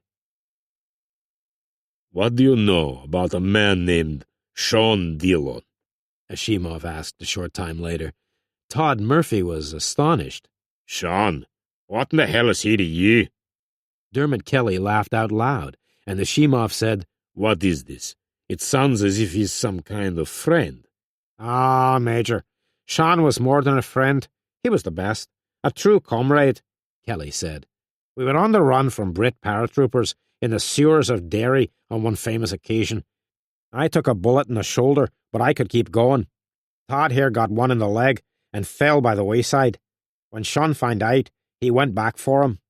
I'll drink to him any day, Murphy said. Ashimov was bewildered. This man works for Charles Ferguson, who heads the Prime Minister's Secret Security Service. So secret, it's known in the trade, Kelly cut in. As the Prime Minister's private army, and they'd need the best, so they got Sean. I don't understand you.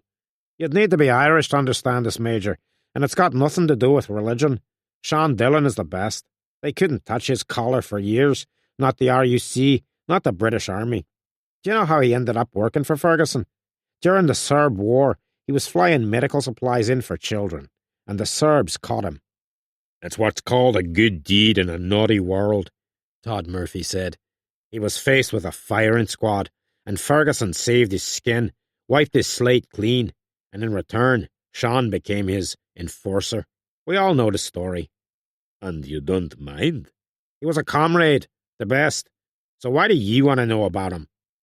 When Ashimov had finished, Murphy said, So this Ali Salim Bowser is on the run in Iraq, and you got, what's her name? Greta Novikova on his tail. Ferguson will have Sean on that one like a dose of salts, Kelly put in. He turned to Todd Murphy. Put your priest's intellect on this. What's your conclusion? Quite simple. Ferguson doesn't want a trial at the Old Bailey. The Muslims wouldn't like that. He sent Sean to bring Salim back. Nice, quiet inquisition in some safe house in London, and you and Mr. Bieloff wouldn't like that. How would you two feel if I had trouble in London with Ferguson and his people? What would you say if I said I needed you? It would include taking on Dillon. They looked at each other and smiled. Now, said Murphy. He was a comrade, to be sure, but that doesn't mean there might not be a score or two to settle. And with the peace process, it gets awfully boring. What you suggest could be interesting. But just so you realize, Kelly added, if there's something Sean Dillon could give master classes in, it's bloody mayhem. So, where would that leave you? Todd Murphy smiled. Oh, we'd give him a run for his money. An hour out of Baghdad, the citation down to 30,000 feet, the telephone at Dillon's side rang. He answered and found Roper. I thought you'd like to know that Greta Novikova landed safely 4 hours ago. She didn't go to the embassy. She's at the Al-Bustan. Oh, that's nice. What about Salim? Dropped in at Kuwait 12 hours ago, collected his car and set off north. It's a long, hard drive to Baghdad these days, Sean. Sharif is meeting you at the hotel early evening. Dillon replaced the phone, and Billy said, What was that? Dillon told him. Hey, what are we going to do about Novikova? Have a drink in a bar? Asked Billy. Who knows? Stranger things have happened. The landing went perfectly. Baghdad looked like most large airports, except for the guards, the gun pits, the hardware heavily on display everywhere, and lots of military aircraft. They were drinking very English tea in the RAF mess, eating biscuits with squadron leader Lacey, who'd flown them over, when a flight lieutenant turned up. I'm Robson, please. He shook hands with Lacey. Haven't seen you since Kosovo. Heard about your Air Force cross. Good show. He turned to Dillon. Mr. Dillon? That's me. Robson handed him an envelope. A red Security 1 tag. It covers everything. Everything? Oh, yes. Immediate response if you're in trouble, and I presume you gentlemen could be. He handed a similar envelope to Billy. Mr. Salter. I feel a whole lot better, Billy said. Robson turned back to Dillon. There's a safe taxi parked outside with Sergeant Parker at the wheel in civvies. He'll be online. Mobile number in your envelopes. 24-hour watch. He turned to Lacey. Informed General Ferguson at the MOD that you'd landed, and was told you and Flight Lieutenant Parry were to stay and wait here, the citation refueled for instant takeoff when required. So they can't go to downtown Baghdad and have a drink with us? Dillon asked. Too dangerous, old boy, Robson said. Of course, Billy told him. Yeah, this just gets better all the time. The run to Baghdad itself was calm enough, with plenty of traffic, a lot of it local. Cars, trucks, and vans, plus lots of donkeys loaded with produce, peasants walking beside them. It was late afternoon, but they were heading for tomorrow's markets in Baghdad. Rounding it all off were military vehicles of every kind. Dillon said to Parker, "So tell us the worst, Sergeant." Well, I served in both Gulf Wars, Bosnia and Kosovo in between. If you think things are better because the Yanks grabbed Saddam, you'd be wrong. Plenty of Iraqis were pleased about that, but lots weren't, and they still hate each other. Sunni Muslims, Shiites, stir in a few Kurds, mix it with so-called Muslim freedom fighters from all over the world, and that's not even counting Al-Qaeda. Well, you shouldn't have joined, Billy said. Well, I did. And you know what? I love every bloody awful minute of it. No, I'm not supposed to ask, but, well, I spent 15 years in the RAF police. I've been around the houses. Which means? Well, you sound Northern Ireland. I should know because I did 4 tours there. But Belfast Telegraph? I doubt it. As for Mr. Salter, with the greatest respect, he's been around the block as well. I'm surprised you haven't made warrant officer. I once had a falling out with a warrant officer and punched him. Robson opened the glove compartment in the car and produced a Browning. Should I keep this handy? Very sensible. Thank God. Things have been getting boring lately. The evening dusk was setting in as they reached the hotel. It was very old-fashioned, the grounds quite large, with a swimming pool and a number of cottage apartments dotted around, surrounded by palm trees. They coasted up to the main entrance, and a couple of porters came down the steps to meet them and take the luggage. In the taxi, Billy had extracted 2 cameras from his bag and had slung them around his neck. He took a couple of pictures of the foyer and moved to an archway opening into a huge bar and cafe area. He took more pictures and turned to Dillon. Brilliant, just like Casablanca. All we need is Rick. The man behind the reception desk interrupted. Gentlemen, my name is Hamid. I am the manager. May I help you? Dillon and Salter, Dillon told him. Ah, Mr. Dillon, you are in cottage 5. I was hoping to meet Miss Novikova. Dillon said it in Arabic, and Hamid was startled. She's arrived, I know that. Yes, a few hours ago. Cottage 7. He snapped his fingers to the 2 porters, who picked up the bags and led the way out, Billy and Dillon following, down a narrow path leading through the palm trees. They saw tables beside the pool, sheltered by umbrellas, people sitting around having drinks. As the porters forged ahead, Dillon pulled Billy close to him. The end table, with the green and white umbrella. A woman in a light blue dress, sitting with what looks like an Iraqi, black hair, bushy mustache.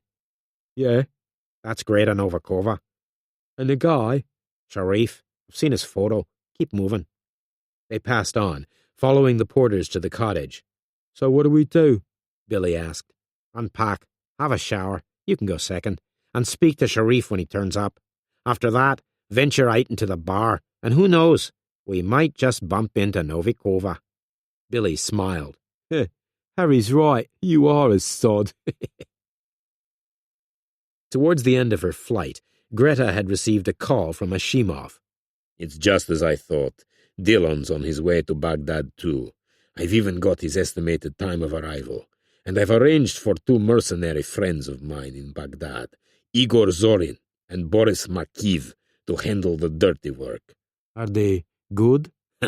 Ex-paratroopers. Good Chechen experience. Like you, Dillon is staying at the Al-Bastan. He's got a backup with him, that young gangster, Billy Salter. They're posing as press. Isn't that going to be awkward? Them staying here too? Not really. He'd have run you down soon enough. The beauty of it is that the manager at the Al-Bastan, Hamid, has worked for me many times before. He's already informed me that a Major Sharif, a former Republican guard, was making inquiries about Dillon's arrival. I gave Hamid instructions to speak to this man on my behalf, to seduce him with money. You like it? Poor Dillon. You'll have plenty of time to speak to Sharif before Dillon and Salter get there. Stay in touch. At the Al-Bastan, Hamid took Greta to her cottage personally, then called Major Sharif. Greta went and sat by the pool and ordered a large vodka cocktail. She was sipping it when Sharif approached and introduced himself. He was a large man in his 40s, with black hair and mustache and sad eyes. He half bowed. Major Novikova. Major Sharif, please sit. Would you like a drink? When he had sat, she said, I don't like to waste time, so listen carefully. She filled him in with a few terse sentences. Do you know Zorin and Makif? I've seen them around. What about Selim in Ramala?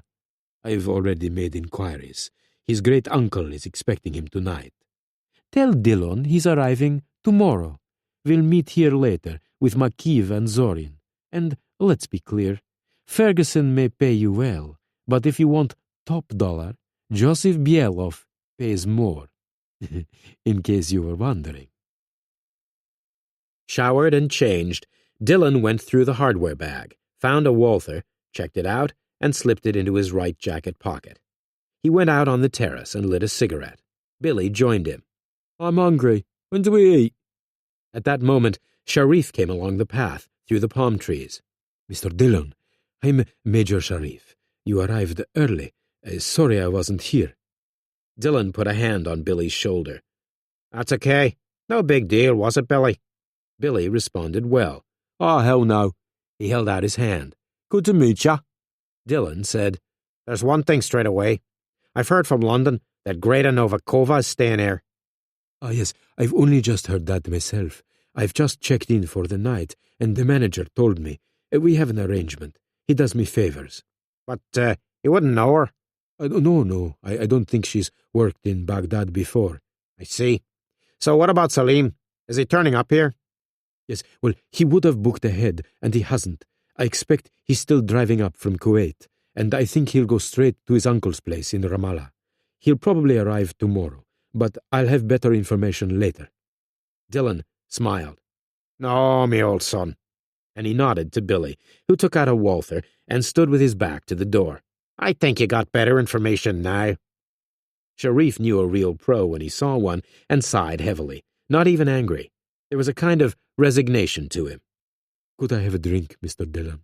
I'm that kind of Muslim. Dillon found a bottle of scotch in the bar box and 2 glasses and poured. Sharif drank it down. He held the glass out and Dillon poured another. Sharif said, I was a Republican Guard and military intelligence officer under Saddam, because we all have got to get by in life.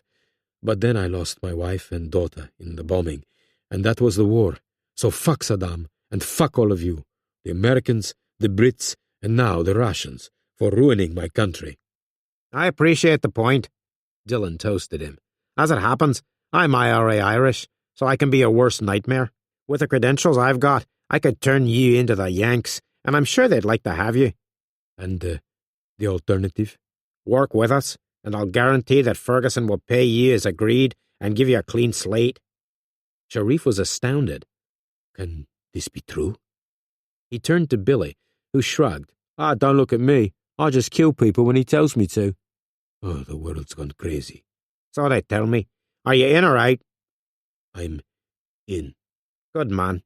Now tell me what happened between you and her. Sharif did so, and Billy said, Zorin and Makif sound like trouble. That's why I have you, Billy. Dillon went to the quartermaster's hardware bag, took out a file, opened it, and selected a computer printout. Does this look familiar?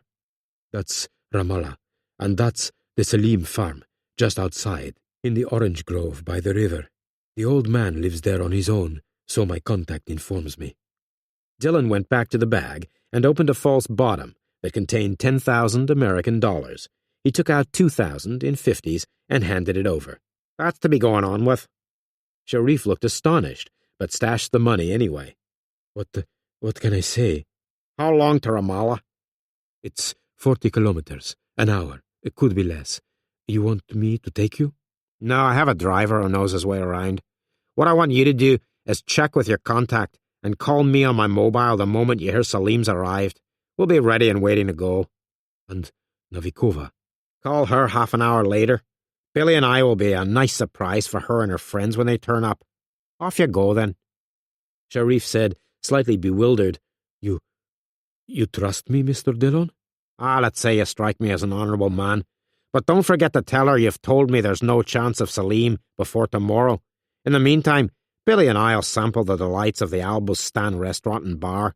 It's been a long day. Sharif went out, shaking his head, and Dillon called Sergeant Parker on his mobile. Dillon, do you know a place called Ramala? I certainly do. You'll be taking us there tonight. Dress in civilian clothes, and don't forget about the Browning. Like that, is it? If I leave now, I could be with you in an hour. Dress smartly, old son. Remember, that's the Albustan. Sharif knocked on the door of Cottage 7. Greta opened it, and he told her his version of everything. The important thing is you've made it clear that Salem won't be there until tomorrow, she said when he'd finished. Absolutely. And any news from Ramala? Definitely later tonight. I'm going to check my sources now. Then get on with it. I have Zorin and Makiv turning up soon. What is Dillon doing now? Yes, he told me they were going to the bar. She let him out, stood there frowning for a moment, then went to dress. The bar and restaurant area was hardly busy, with no more than a couple of dozen people scattered around the tables. Fans stirred on the flaking ceiling, and here and there the wall was pockmarked with bullet holes. But the two barmen wore white jackets, the head waiter a tuxedo. They were all trying. The war, after all, was over. Billy had 2 cameras slung around his neck and snapped away with genuine enthusiasm. And then Greta Novakova walked into the bar, elegant in a simple black silk dress that was short but not too short, set off by gold high-heel shoes with her hair tied back. I was wondering where you'd got to, Dillon said. But it was worth the wait, girl. You look grand. You are a cheeky bastard, Dillon. I'll have champagne on the terrace. She walked out, heads turning, and selected a table, and Dillon ordered a bottle of Dom Perignon. Ferguson is obviously extremely generous when he allows you to order stuff like that. Billy was seated on the balustrade, snapping away. Dillon's the man for you. He's got plenty stacked away. Dillon laughed. That's a great lie, or part of one. Billy here and his Uncle Harry have millions in property development by the Thames, but he's a boy of simple tastes, prefers being a photographer. Photographer my arse, she said to Dillon in Russian. And what was that all about? Billy asked. I couldn't bear to tell you, but it was rude. Greta sipped champagne. I know very well who you are. Your uncle is one of the most notorious gangsters in London, and you are not far behind. I'll have to run faster then. Dillon produced a pack of Marlboros and gave her a light. So where do we go from here? You know what the game is, or think you do. But my game could be different from yours. She emptied her glass in a quick swallow. Not vodka. Now there's a real drink. Buy a bottle, and I'll trade glass for glass with you. Billy was laughing. Go on, Dillon. Give it a go. And Dillon liked her more than any woman in a long time, as she leaned across the table so close that he could smell her perfume, her chin in her hand. Come on, Dillon. She was challenging him now. Would you like to give it a go? There was a pause. Then Dillon said, I capitulate. He ordered a bottle of vodka, and she insisted on having the first one. I am the taster. She took it straight back, Russian style, and made a face. Now this one, they've made in some backyard in Baghdad. Oh, try it, Dillon. He did, and it burned like fire. Well, it's not Irish whiskey, but it'll do to take along. Let's save some for your friends. They'll be joining you, I'm sure. Makiv and Zorin. Sounds like a variety act, Billy said. Mr. Salter, there you would be making a mistake.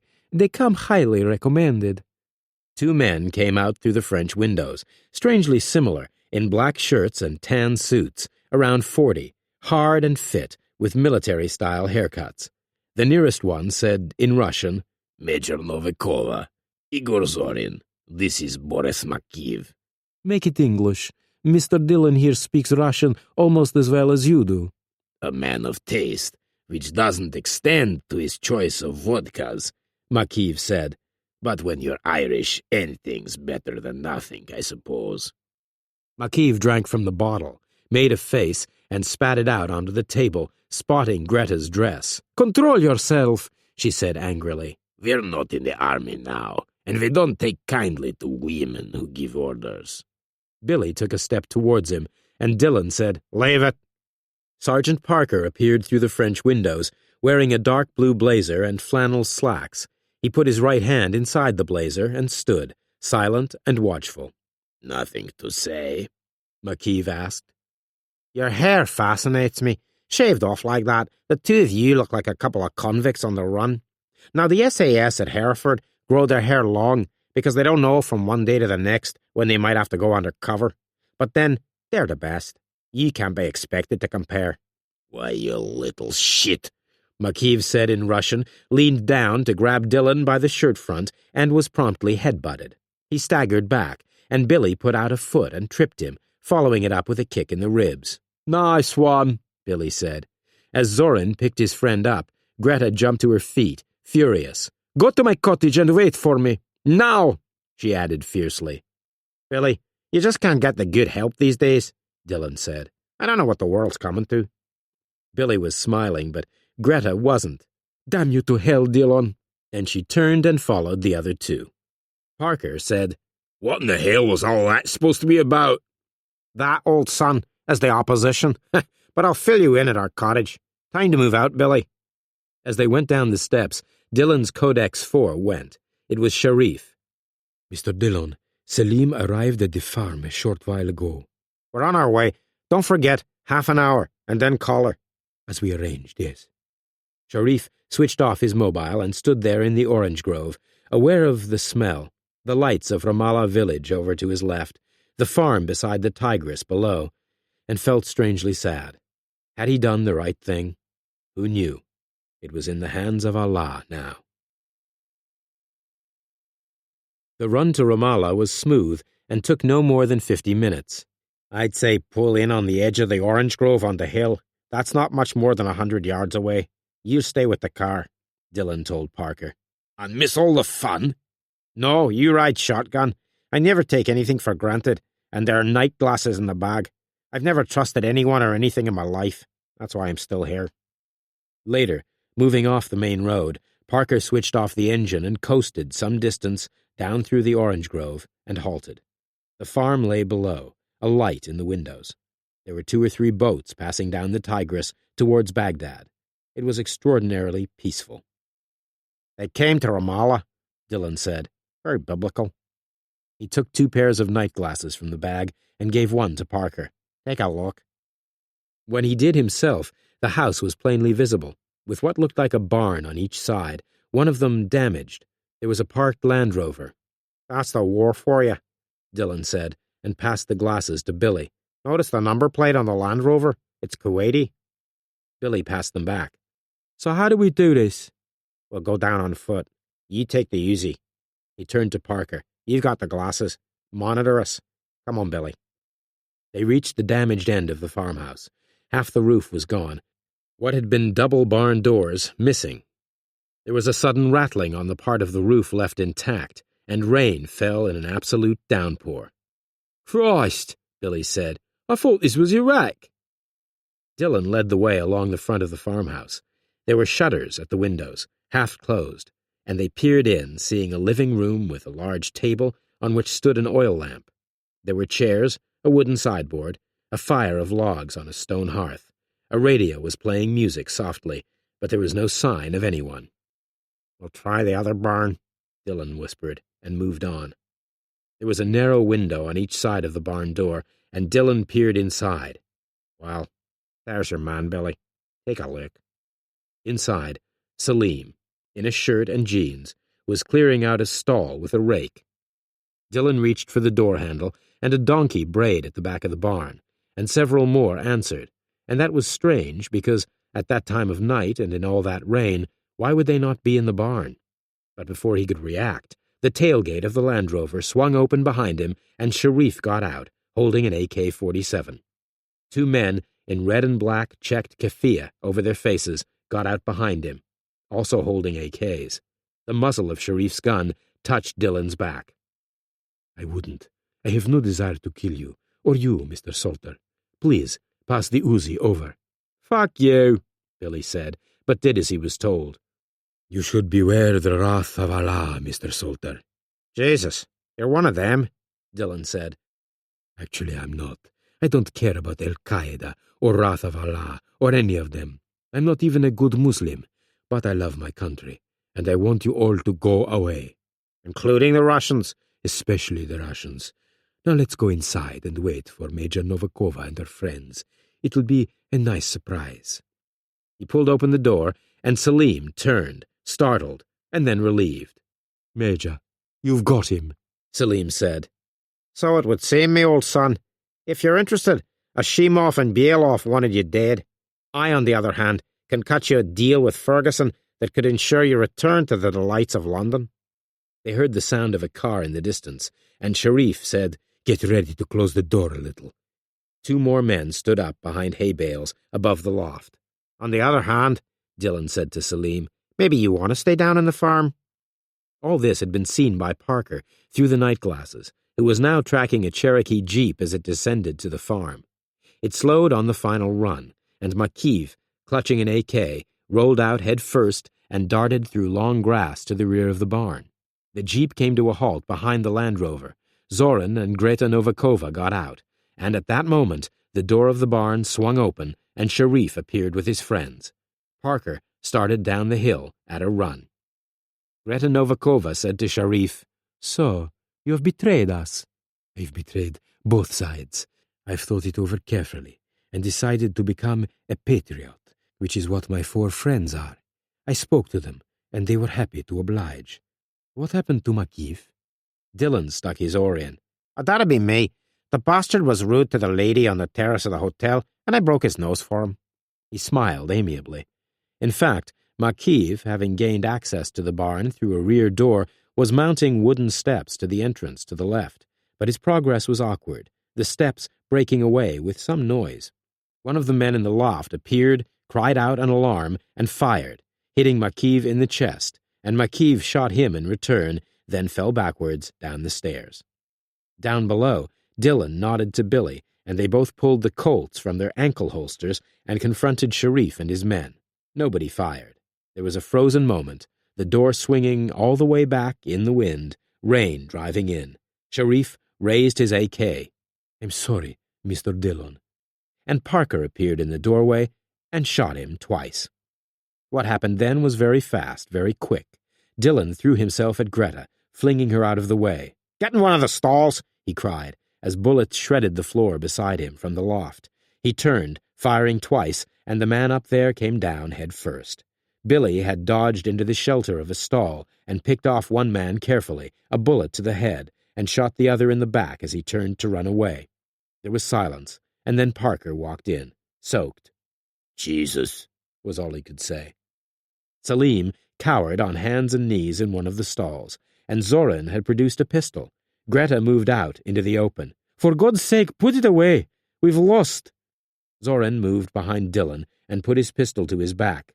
"I've had enough for one night, so I'm leaving and taking this bastard with me." He glanced at Greta. "You want to come? Get over here." "As you say." "I like that. Maybe I could teach you how to do as you're told." She was very close to him. "But I always do." She took out the Makarov, rammed it into his back, and shot him twice. He went down like a stone. "Now what?" Billy asked Dillon. "Another bad night in Iraq, Billy. We get the hell out of here." Parker took Selim away, a hand on his arm, and Dillon and Greta paused in the doorway, Billy watching. Dillon gave her a cigarette, took one himself, and lit them with his old Zippo. "Give you a lift, lady?" "I don't think so. I'll get back to the Albastan and pack." "Why did you do it?" "Does it really matter? Let's say I liked you and I didn't like them, and Sharif screwed things up big time." "Yeah, but where's that leave you with Bielov?" Billy demanded. "Oh, I'll give a satisfactory version of events, and there's no one to contradict me." Dillon opened the door of the Cherokee and said, "In you go, girl," which she did and put down the window. He leaned in. "I owe you one. I owe you a life." "That means a lot to an Arab, Dillon, but you're Irish and a bastard. A charming one, but That's what you are. She switched on the engine. Buy me a drink at the Dorchester sometime, and we'll call it quits. That's a deal. One more thing. She smiled out at him. I'm still on the other side. Greta called Ashimov from the hotel. I'm on my way back. Sharif sold us out and they ambushed us at Ramala. Dillon, Slater, and Sharif. There was a firefight. Zorin and Makiv were killed. I managed to shoot Sharif and got away in the darkness. I'm sure they're going to take Selim to London and squeeze him dry in a safe house. The Citation landed at Farley Field at 10 in the morning, under grey skies and heavy rain, remarkably like Iraq. Ferguson waited in the Daimler, Hannah Bernstein standing beside it in a raincoat, an umbrella over her head. Behind them was a Land Rover containing 2 men in civilian clothes, staff sergeants in the Royal Military Police, named Miller and Dalton, who worked for Ferguson at the Holland Park safe house. The door of the plane opened. The steps came down. Lacey came first, followed by Dillon, Selim behind him, huddled in his blanket. Billy was next, and then Perry. Ferguson went to greet them. He said formally, You are Dr. Ali Selim? That's right. Selim seemed quite calm. Ferguson turned and said to Hannah, Superintendent?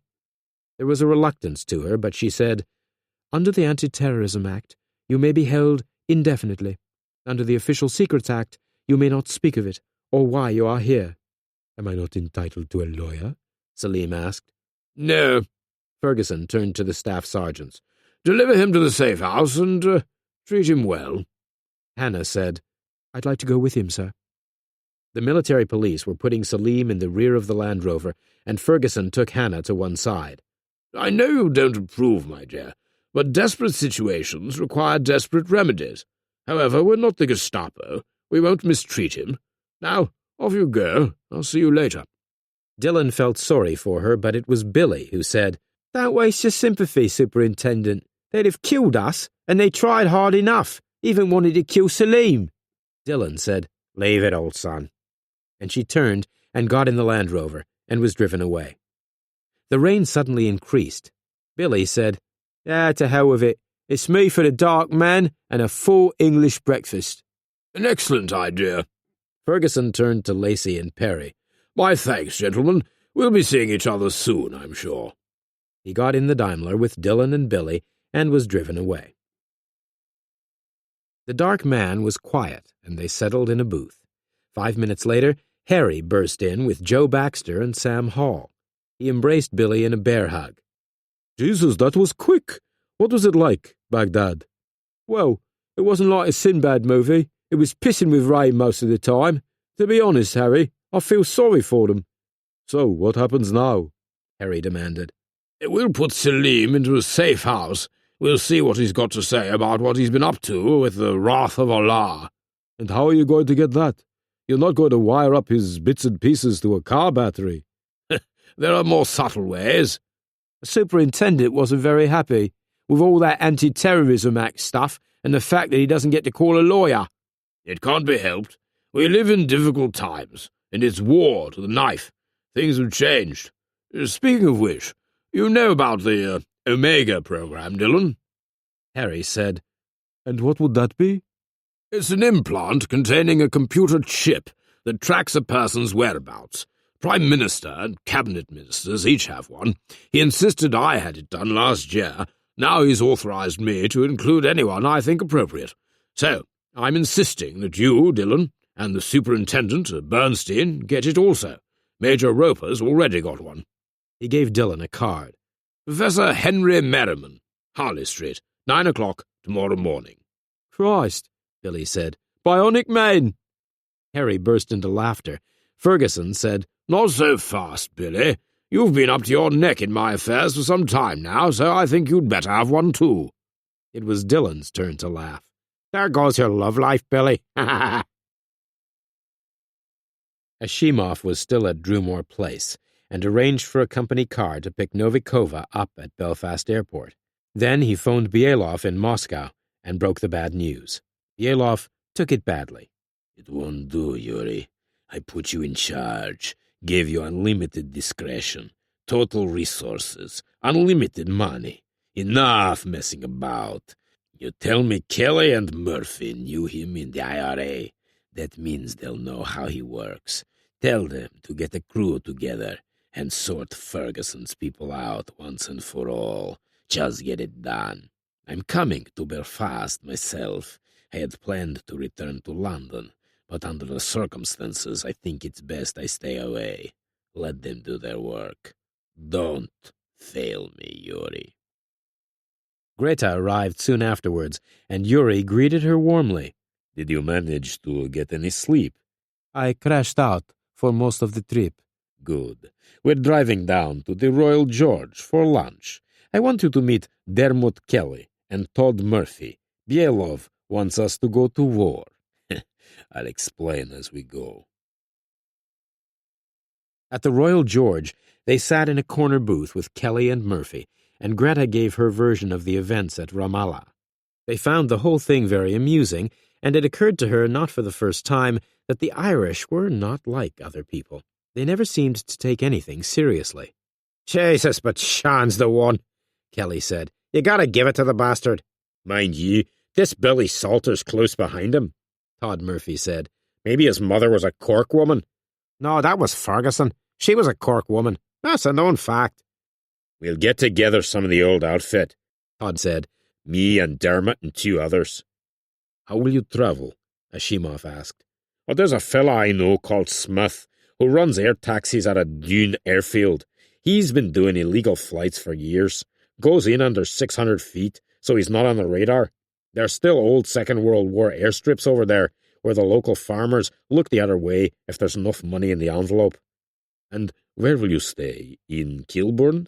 Ashimov asked, naming the most Irish borough in London. If there's ever a hint of IRA trouble, Scotland Yard makes straight for Kilburn. Now we'll try Indian Territory. He glanced at Murphy. China Wharf? Perfect. That's in Wapping, Kelly said. It's an old tea warehouse owned by Todd's Aunt Molly. She married an Englishman, and Special Branch never knew about her. She turned it into a lodging house years ago. We used to use it as a bolt hole in London, but she's now a widow of 83, so she lives on the ground floor and leaves the other rooms empty. Sounds good to me. You sort it all out. Meanwhile, Greta will research where Ferguson keeps his safe houses. Fine by us, Kelly said. Good. Afterwards, Yuri and Greta walked down towards the pier. It's beautiful, she said, as they looked over the tiny harbor. The boat at the end of the pier is Dermot's, the Kathleen, Yuri said. She's his pride and joy. It was a 30-foot cabin cruiser, shabby, with paint peeling. It doesn't look like much. It isn't meant to, but it's got twin screws, radar, automatic steering, and a depth sounder. Everything you need for an illegal passage by night, plus 30 knots. Come on, I'll show you the rest of the estate, and then it's back to London. In a quiet side road in Holland Park stood an Edwardian townhouse in an acre of gardens surrounded by high walls. A notice board said Pine Grove's Nursing Home. It was, in fact, Ferguson's safe house. Hannah, Miller, and Dillon delivered Salim there. Salim said, Nursing home. We have medical facilities, so it's not a total lie. But don't be deceived by appearances. Security is everything here. The police may not be in army uniform, but they're all armed. There are no bars, but the windows are electrically wired. Oh, this is a fortress, Dr. Salim. Resign yourself to that. Just to clarify things, Ferguson said, I'm responsible for the Prime Minister's personal security system, and I have carte blanche on behalf of the Prime Minister to operate as I see fit. Detective Superintendent Bernstein is my assistant, on loan from Special Branch at Scotland Yard. And Mr. Dillon, I know what Mr. Dillon does. He kills people. And the wrath of Allah doesn't? Superintendent, I appeal to you. Why am I denied a lawyer? Is this just? Hannah had trouble with that, and it showed. She turned to Ferguson. Sir, perhaps... Perhaps nothing. Major Roper, why don't you begin? Roper said, I've prepared a report, Dr. Salim. It details your relationship to Henry Morgan, and of course his intention to assassinate the President of the United States. It outlines the suspicious death of his mother. It makes quite clear the basic links between these two and the Queen Street Mosque, as well as your relationship with Yuri Ashimov, and through him, Joseph Bielov. None of this can be proven. There's little doubt that there has been a trade in young British Muslims recruited for terrorist camps originally in Iraq, now in various Muslim countries. I have in my possession considerable confidential information regarding the traffic between the Bielov organization and you, acting as a frontman for a number of so-called charities such as the Children's Trust in Beirut, all for charitable works, education, charitable. The Children's Trust is a front of Hezbollah. Both the Marxist League and Free the People have links with Al-Qaeda. The Children's Educational Trust in Iraq is simply another way of saying Party of God, one of the most militant terror groups. None of this can be proved. I'm running out of patience. I agree that we stand very little chance of bringing Bielov to a courtroom. He's too rich, too powerful. What I want from you are details of the camps, the lists of organizations, names, and addresses. Do that, and you'll be let off the hook. Slate clean. I can't. All right. If that's the way it is, then I'll have you flown back to Iraq. We'll dump you, then spread the word that you talked. If you're lucky, Bielov's people will get to you first. A bullet would be preferable to being skinned alive by your own people, don't you think? Salim jumped up. No, I beg you. Think about it, Salim. Think hard. I'll give you a little time. Come along, people. And he led the way out. In the other room, Ferguson said to the others, Any questions? I'll get back to my computers, sir, Roper said. Miller can take me in the van. I'll go with you. You can drop me off. I have to confess, I still don't find this easy, sir. His lack of legal representation. Hannah sighed. Well, you think we're infringing his human rights, Superintendent? I suppose so. Would you prefer to return to your normal duties at Scotland Yard? You make it hard for me, sir. I have to, but I'll give you an option. Tomorrow morning, when you go to Harley Street to have the Omega implant, I suggest you visit the Reverend Susan Hayden Taylor at St. Paul's Church. You may recall I put Dillon in touch with her last year when I wanted his head cleared after the Rashid affair. And you think she could help? She's a priest of the Church of England, as well as a top psychiatrist, but most important, she's a truly good human being, and she certainly helped me. Hannah took a deep breath. Fine. I'll do that. Hannah, Susan Hayden Taylor said, there are always two sides to everything, however simplistic that may sound. Charles tells me you read psychology at Cambridge, and that your father is Arnold Bernstein. I know his work. He's one of the finest general surgeons in London. And my grandfather is Rabbi Julian Bernstein, Hannah inserted. Leaving you totally walled in by morality. Something like that. During my time with the police, I've killed when I had no choice, and I've been wounded myself. I even killed a woman once, a truly evil person who was trying to kill a friend. I could accept all this as somehow being part of the job. But now, in spite of what he's been responsible for, you want Salim to have a legal representative, which means due process of law and eventual trial, which will probably take 6 months to come to court, if not longer, whereas Ferguson wants the details of those who've passed through this Wrath of Allah organization before they have time to set more bombs off. In pursuit of that aim, he obviously feels that giving Salim a hard time is worth it. Don't you? Damn it! Hannah was frustrated. It makes me sound so bloody unreasonable. I've been raised on the law. I believe in the law. So do I, but global terrorism provides a whole new perspective. It's not that you're wrong, Hannah, but it's not that Ferguson is wrong either. And, as in all things, each of us has personal choice. Which means? If you really feel strongly about this matter, it would be better if you resigned. Better for yourself, and in fact better for everyone. How strange, Hannah said. That makes me feel as if I'd be running away. When she came out of the church a few minutes later, Dillon was waiting for her. What are you doing here? Oh, I thought I'd hang around outside and see how you got on. You were right. She is a remarkable woman. They started along Harley Street. Are you still with us, then? I suppose so. I'll give it another week or two and see. As I was leaving, she said the strangest thing. And what was that? That when Christ told us to turn the other cheek, he didn't tell us to do it twice. What on earth is that supposed to mean? Dillon grinned. It makes perfect sense to me.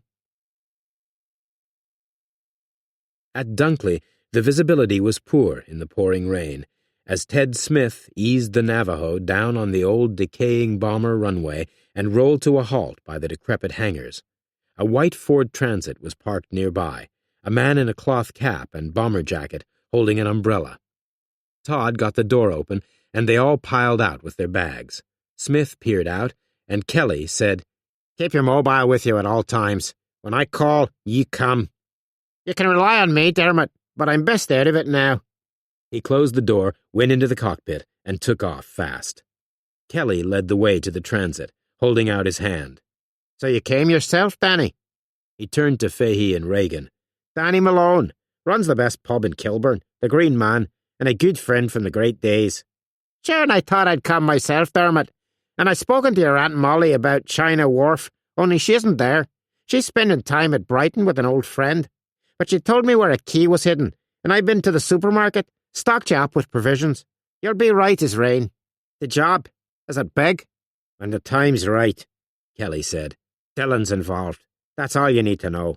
Maybe we'll get him this time." "Yes, you wanted to see me," Ferguson said to Selim. "Do I assume you're going to be sensible?" "General, I know you are not the Gestapo. You won't wire up my extremities or put me in a bath of water until I nearly drown, but I do know that you will sentence me to death if, as you have threatened, you return me to Iraq or anywhere else in the Middle East." "So what is your decision?" "I'm a contemptible coward who is quite simply afraid to die. As you rightly point out, it would be slow and painful. So, yes, I will cooperate. But I will deal only with you. I will talk only with you. However, I don't like this place." He shook his head. "We are in the middle of London. There are too many of my brothers around here, too many people who would surely try to kill me if they knew I was here. Is there somewhere else we could go?" Hannah turned to Ferguson. Huntley Hall, sir. It's away from here, and the security is just as good. "Yes, that's true. Roper could come down and handle the technical stuff." "No, I said only you, and I meant it." "I shouldn't think that would be a problem, sir," Hannah said. "Roper could handle it by remote. He's done it before." Selim said, "Huntley Hall?" "Yes, it's a lovely old house in St. Leonard's Forest, near Horsham, about an hour and a half from London. You'll love it." Ferguson stood up. "Get him ready. I'll go home and pack. When I return, we'll drive down to Huntley." Approximately an hour and a half later, he returned, this time in a taxi, bag in hand. 15 minutes later, the Land Rover emerged, Staff Sergeants Miller and Dalton in the front, Ferguson and Selim in the rear. A few yards down the road, a telecom van was parked. A manhole cover was up, and a man in helmet and yellow jacket was working. He spoke into a small mic, in Russian. "Land Rover just coming your way now. 2 men in the front, Ferguson and Selim in the rear. Stick to them like glue. I'll notify Major Novikova." Ashimov found Greta in her office, looking flushed and excited. "It marches, Yuri, it marches. Not only was Selim definitely in the safe house I suspected he was in, he's now left. He was seated with Ferguson behind 2 men in a Land Rover. It's definite." "So where are they going?" "I don't know, but my number 2 man, a young lieutenant called Ivanov, is on their trail in a motorcycle. They won't give him the slip." "Then, while we're waiting, let's visit those Irish clods." The road to St. Leonard's Forest passed through impressive woodland, but was not very busy. Ivanov stayed way back, allowing anything that came to overtake him. The road was comparatively straight, and he was able to keep the Land Rover in view far up front, so he saw it turn off the road. He slowed, taking his time, and came to high walls, topped by what looked like an electronic fence. There was a gate, obviously also electronic, a small lodge, and a notice board that said Huntley Hall Institution. He called Greta just as she was arriving at China Wharf with Ashimov. Huntley Hall? Ashimov said.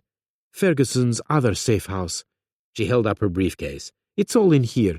Good. Then let's go in. Ivanov kept going. The walls extended for about a quarter of a mile, the grounds heavily wooded. Then he came to the village of Huntley itself. Very English, very traditional. Cottages scattered on the main street, a stone bridge over a brook, a village shop, a petrol station, and a pub called the Huntley Arms. He stopped for fuel, and a young woman served him. His English was perfect. I seemed to get lost in Horsham. I wanted to cut across to the Brighton Road. Keep going. You'll come to the A23, and that'll take you all the way down to Brighton. This is certainly an out-of-the-way place. He followed her to the kiosk and got his money out. What was that place I passed? Huntley Hall Institution? Some sort of medical outfit.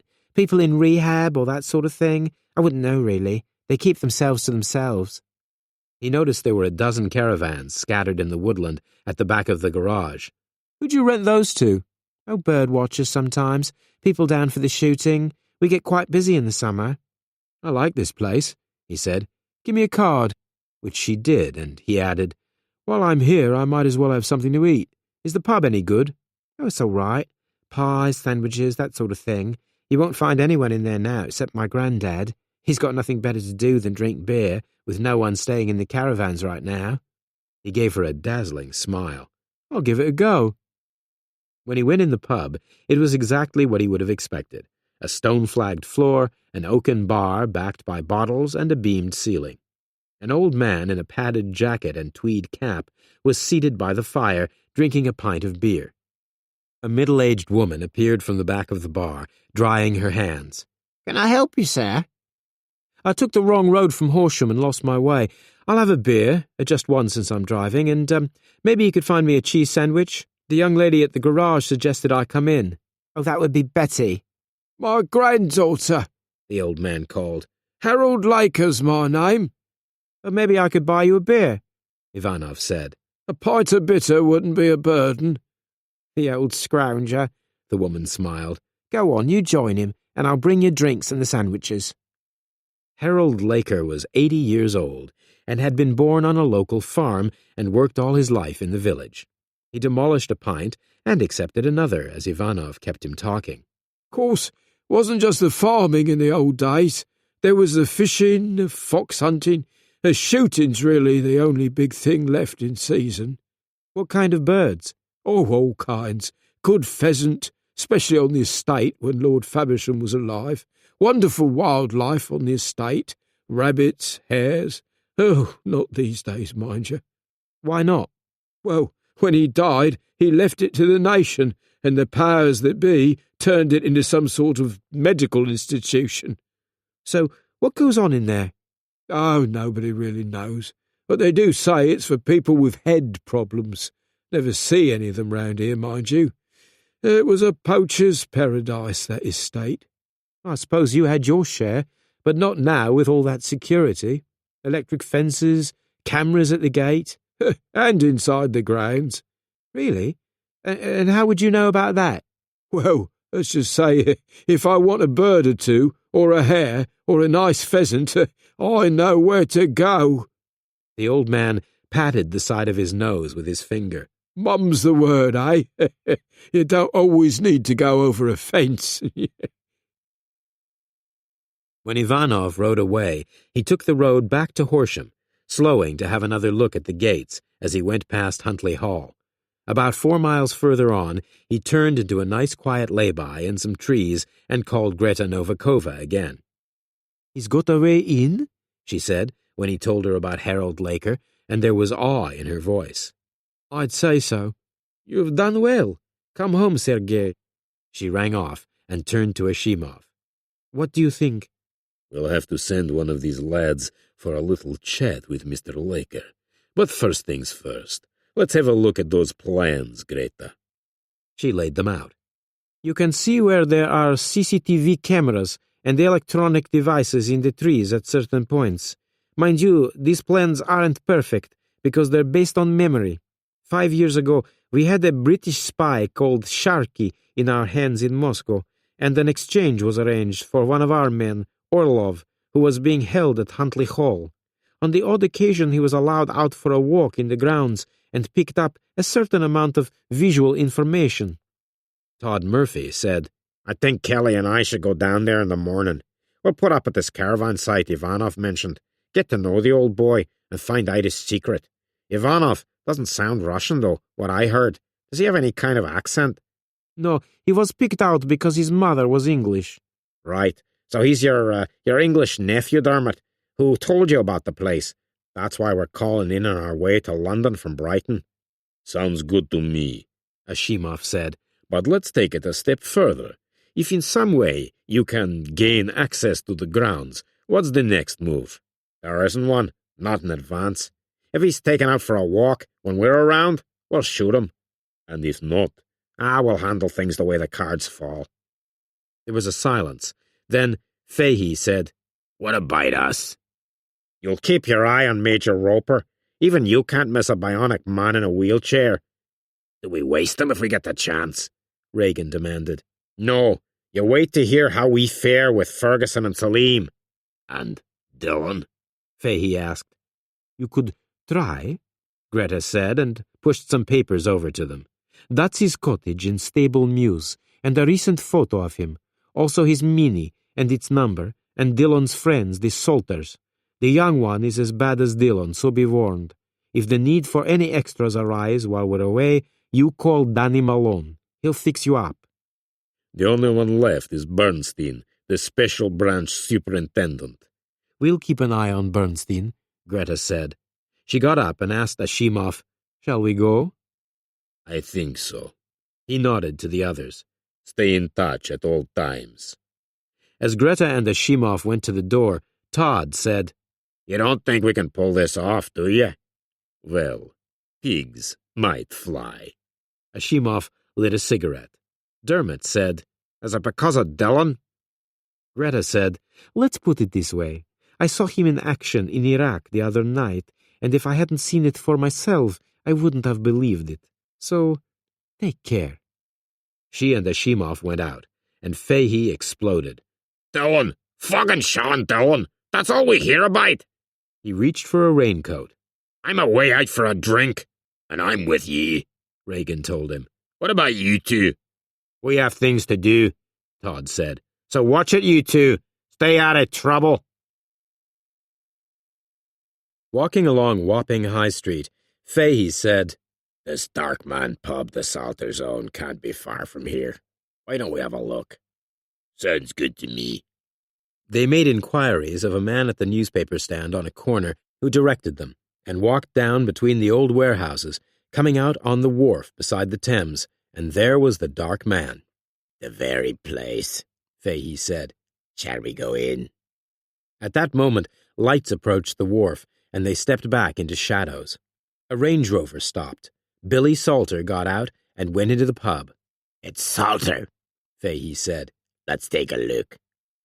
They peered in through one of the windows. The bar was busy, but Billy was talking to Dillon at the counter. Regan said, Jesus, it's Dillon.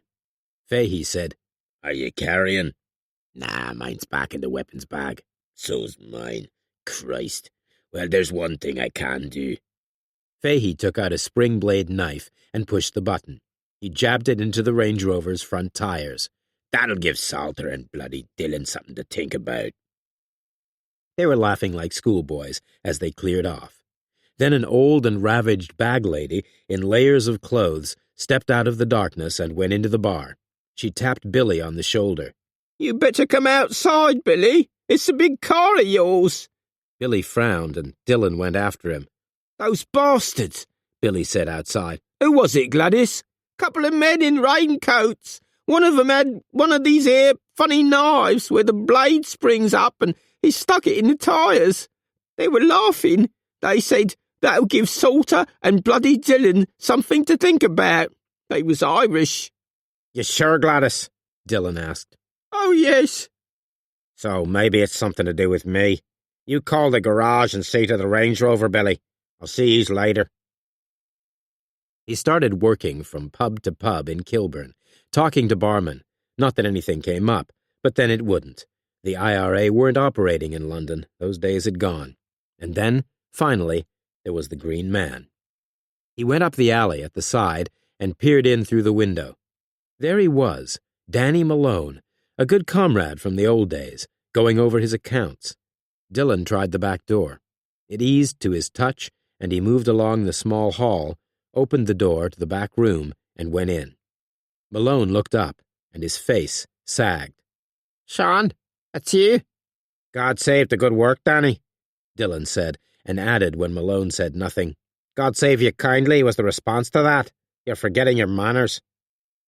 I'm sorry, Sean. I was so shocked. I mean, it's been years.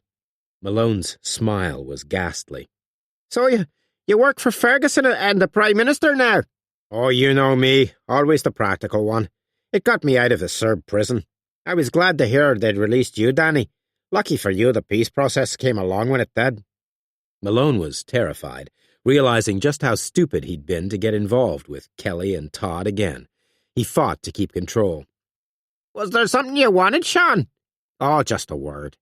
My friend Billy Salter left his Range Rover outside the Dark Man in Wapping tonight. 2 Irish guys came along, one of whom stuck a flick knife in 2 tires. They cleared off laughing and saying it'd give me and Billy something to think about.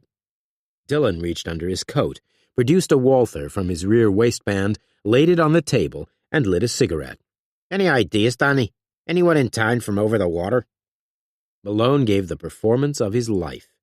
Well, Sean, you know yourself there's been nothing in London since the peace process. We all got early release. Take me. 15 years, but I only served 5, and the full sentence is still on the books. Any kind of involvement, and I'm back inside to serve my full time. Who would be that crazy? Dillon said. No, they'd have to be very stupid. I mean, what about that wife of yours, Jean? You wouldn't want anything to hurt her. She's hurting enough, Sean. Breast cancer.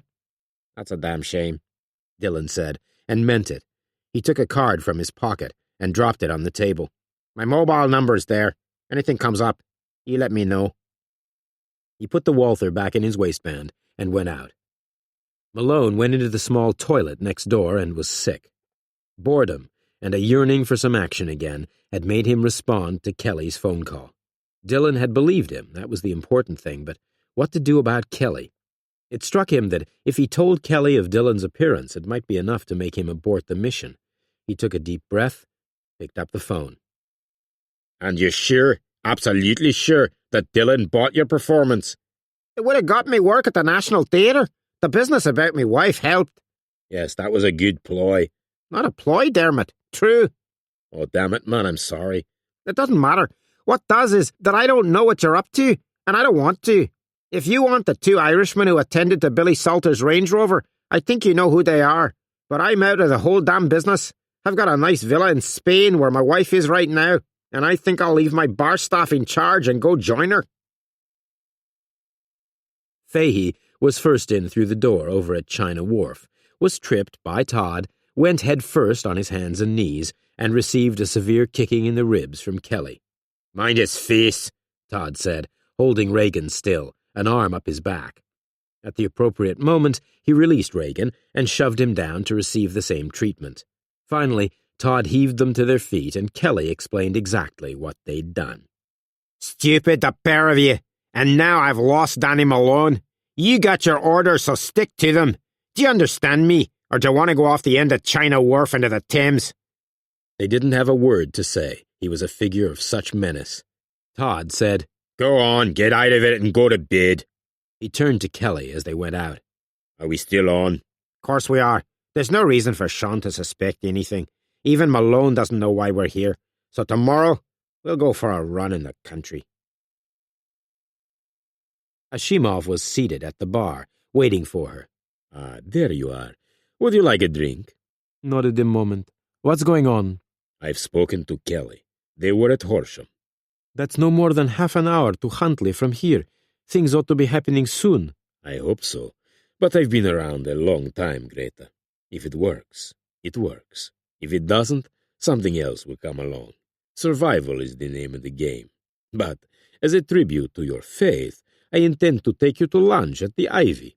Come on, I'll show you Bernstein's house on the way. That should be interesting. I've only seen a photo. A lady of some wealth, I'd say. You'll be surprised. Regan had checked Stable Mews, but there was no sign of Dillon's Mini outside the cottage. He moved out to the square and hailed a taxi. With a grin, he told the driver to take him to the end of Lord North Street, which was where Hannah Bernstein lived. When he got there, he walked down the street and stood looking across at Hannah's house. He was just being bloody-minded because he was angry at being put down by Todd, so it was particularly unfortunate that Ashimov and Greta came down Lord North Street at that moment. Ashimov pulled in at the curb. "Stupid bastard! He's not supposed to be here!" He got out of the Opel. Greta joined him, and they advanced on Regan. "What in the hell are you doing here?" she demanded. "I was just having a look at the Bernstein woman's place." "It's not your affair. You and your friend were told to check out Dillon and Roper's places. We are seeing to Bernstein." Okay. Regan spread his hands. No need to make a big case out of it. He turned, walked away, very angry indeed. Ashimov drove on, just as angry. Peasants, totally unreliable. Regan rang Fahey. "Where are ye?" "Watching Roper. He left his house and went to a pub on the corner of the main road. Ordered Irish stew." "Well, he's got taste at least. I'm pissed off." And he told Fahey what had happened. "First of all, it's Todd kicking ass, and then the bloody Russians. To hell with a lot of them. A decent meal and a glass, that's what you need. That's the first sensible thing I've heard all day." At Huntley, Betty Laker came out of the kiosk. "Fill it up?" she asked. No, actually," Dermot told her. "My nephew called in here. A big lad, black leathers, Suzuki motorcycle. Do you remember him?" "Oh, I remember him," she said. Her grandfather came out of the kiosk behind her. She turned. "That young man on the motorcycle you were talking to in the pub? This gentleman is his uncle." "Well, he met us in Brighton and told us what a nice place Huntley was. He mentioned the caravan site, so we thought we'd stop off and look around. Can you manage us?" Kelly asked. "Course we can," the old man said. "I'll handle this, Betty, love. Just follow me, gentlemen." The caravan was clean and decent. Todd, who was carrying 2 bags, dropped them on one of the beds. "Looks fine to me." "What would you gentlemen be up to, then?" Laker asked. "Landscape gardening," Todd told him. "Mostly big estates. Never in one place more than a few weeks. That's hard graft." "It gives you an appetite," Kelly intervened. "There's a pub around here, I believe." "Oh, yes, there certainly is. And the food's good. I'll show you the way." Todd opened one of the bags, and there was a clunk as he took out 2 bottles of scotch and put them on the side. The old man licked his lips. "You're well supplied." "I don't like to run out, and that's a fact," Kelly smiled. "But let's go over to the pub now and get something to eat. Maybe you'd join us." "Be glad to," Laker said, and led the way out. The 3 of them had shepherd's pie, the Scotch whiskey flowed, and the old man loved it. Todd said, "Funny place, this. Dermot's nephew is telling us about the big house. They certainly got some security there. I mean, some of the big country estates we've worked on have got walls like that, but that electronic fence on top is something else again." "Oh, yeah. They have to have that kind of security, cameras and so forth, to keep people in. It's not like what it was in Lord Faversham's day. Poacher's paradise, that estate were." Todd eased another whiskey over to him. "Not any longer. You certainly can't climb that fence." "Oh, there's ways. You don't always need to go over a fence." "Nah, I don't believe it. There's no way he could get in a place like that. In fact, I'd bet on it." The hook was there, and Laker took it. "Oh, you put your money where your mouth is, and I'll bloody well show you." "All right." Kelly took out his wallet and produced 2 50-pound notes. "There you go. 100 quid says you're making it up." Laker's eyes gleamed. "Come on, then. I'll show you whether I'm lying or not." And he made for the door. He led the way along the road out of the village, no more than 5 minutes' walk, then turned onto a track leading through heavy woodland. "Round about 1800, Laker said, Lord Faversham made a fortune in the sugar trade in Barbados, then came home to refurbish the family estate. But there was a problem. There used to be a river on the far side of the woods, and it would overflow, so there was water seepage in the estate, and Faversham had a series of tunnels built to run it off. And when the river was diverted, they had the tunnels closed off." Todd took out his cigarettes and gave Laker one. Except one of them was overlooked, wasn't it? A few minutes later, Laker pushed into a thicket, bent down, found a handle, and lifted an iron grill. The hole was quite wide. "I'll lead the way," he said, and started down an iron ladder. Below, it was damp, with headroom to 5 feet. As Todd followed him, Laker took a torch from his pocket.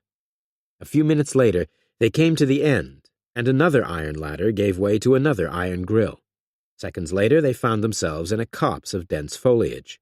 The house was clearly visible through the trees. They moved forward, paused behind a couple of statues, and looked across at the terrace. Just then, the French windows opened, and Selim walked out, Ferguson behind him. Kelly said, "Christ, it's them." At the same moment, it started to rain, and Laker said, "Right, let's get out of here." And he turned and started back to the access grill to the tunnel. Kelly grabbed at Todd's arm as they went after him. "Christ, Todd, if we'd had a gun between us, not only Selim, but Ferguson as well." "We'll be back, Kelly, old son. Never you fear." And they went after the old man.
After a lunch, which had contained considerably more than a single glass, Regan and Fahey wandered the streets.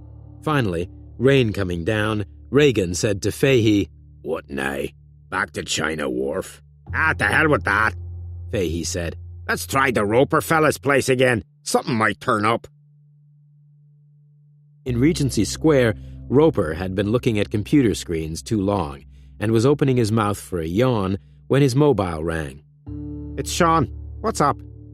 "I'm tired, stressed, and I've been sitting at this damn thing too long. I need a break," Roper said. "How about I come round and take you out for a drink or something?"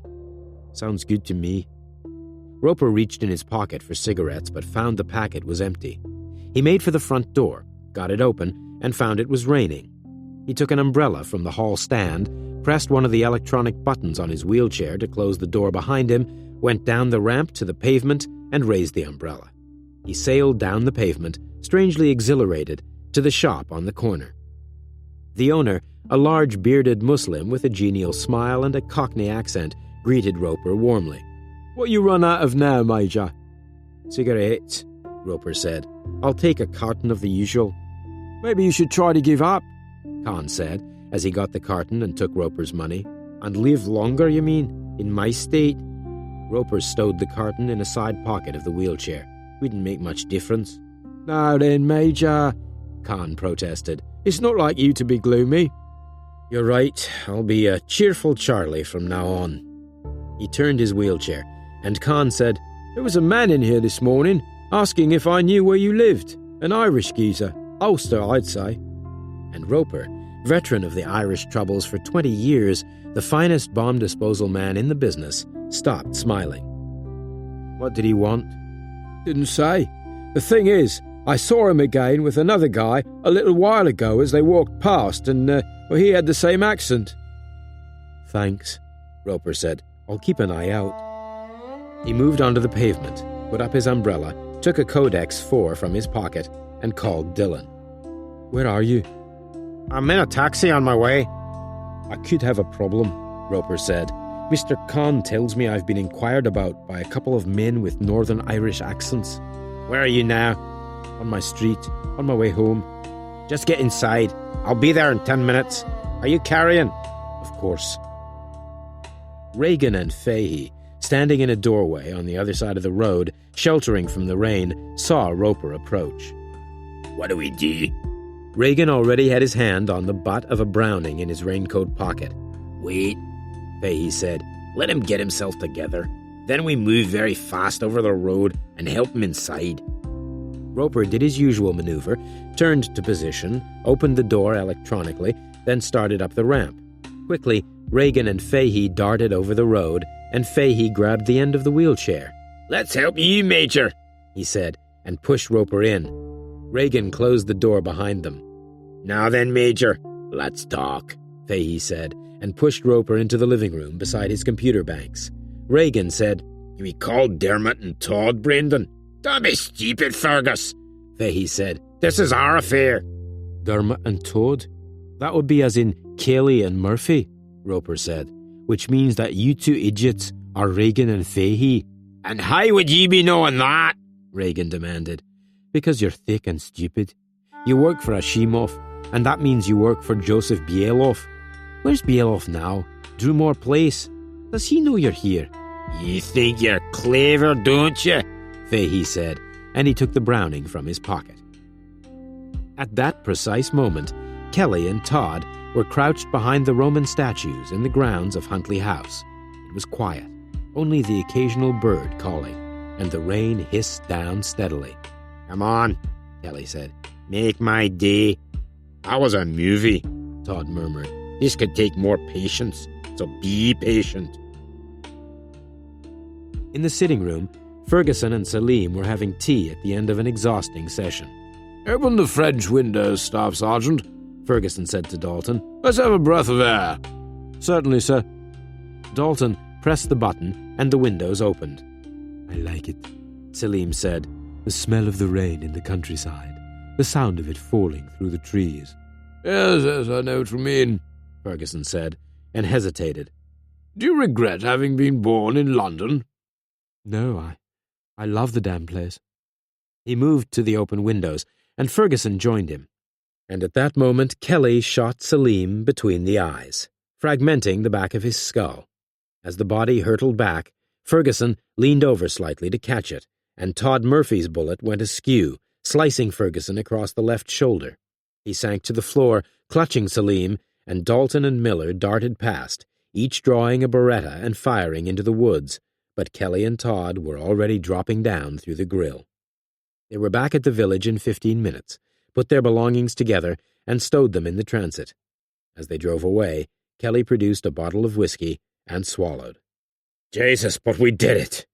He got his mobile out. I'll ring Fahey, tell him that he and Reagan should move it. He tapped out the number.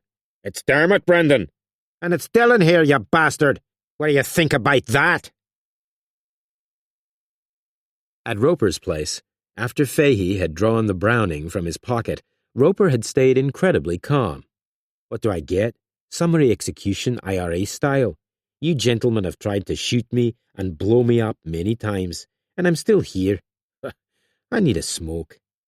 He took the carton of Marlboros from the side pocket of his wheelchair, pulled a pack out, and extracted a cigarette. Anyone got a light? He asked, as he replaced the pack in the side pocket, only this time when his hand came out it clutched a Walther, which he jammed against Fahey's knee and pulled the trigger. Fahey cried out and fell back, dropping his Browning. At the same moment, Dillon's voice echoed over the intercom. Roper, it's me. They're here, Sean. One down, one to get, Roper called. He pressed the electronic door button and raised his Walther to Reagan, who ducked out into the corridor and ran for the rear of the house. Dillon burst in and found Fahey groaning, Roper leaning over him. Reagan's cleared off through the kitchen. Call Rosdean, Dillon said. Get the paramedics in. I'll be back. He got to the front door and saw Reagan hurrying down the pavement. Reagan glanced over his shoulder and started to run headlong, scattering people on the pavement, then lurched into the main road as a double-decker bus came along and bounced him into the air. Traffic came to a halt, and people milled around as the driver got out of the bus. A police car turned out of the traffic stream and eased beside the bus. Dillon saw one of the policemen drop to one knee and examine Reagan. He shook his head. He's dead. When Dillon rejoined Roper, he found a couple of towels and tied them tightly around Fahey's knee. You always were a stupid bastard, Brendan, so stop moaning and listen. We use a private clinic called Rosdean. They're on their way, so you won't bleed to death. Cooperate, and you could stay out of prison. You understand that? Yes.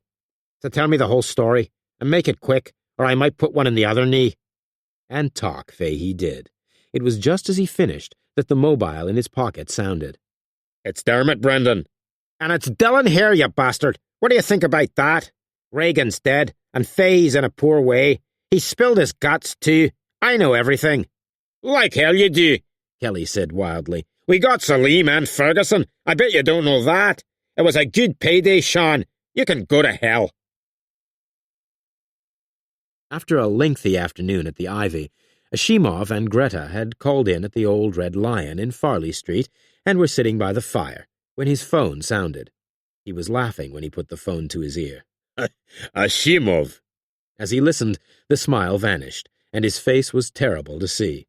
So, you're not even sure about Ferguson, and Fahey is spilling his guts to Dillon? Jesus, man, we got Salim for you, and Ferguson's damaged, I swear. And now you're running for it? Flying for it, and if you got any sense, you'll do the same. We'll see you at Drew Moor. Oh, you'll see me at Drew Moor, all right. Don't get smart with me, Ashimov. You need me, and you need my friends. You do well to remember that. You need us. At Huntley Hall, the duty medical officer had done his best with Ferguson's left shoulder. "It's Rosdean for you, General," the young medical corps captain said. "AK rounds really leave a mark." Ferguson said, "And Dr. Salim?" "Bagged and awaiting the disposal unit, General." In the back of the Land Rover, Ferguson called Dillon.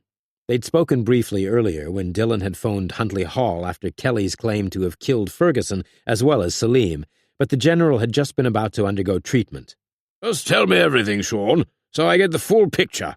Which Dillon did, and Ferguson said, Interesting pattern.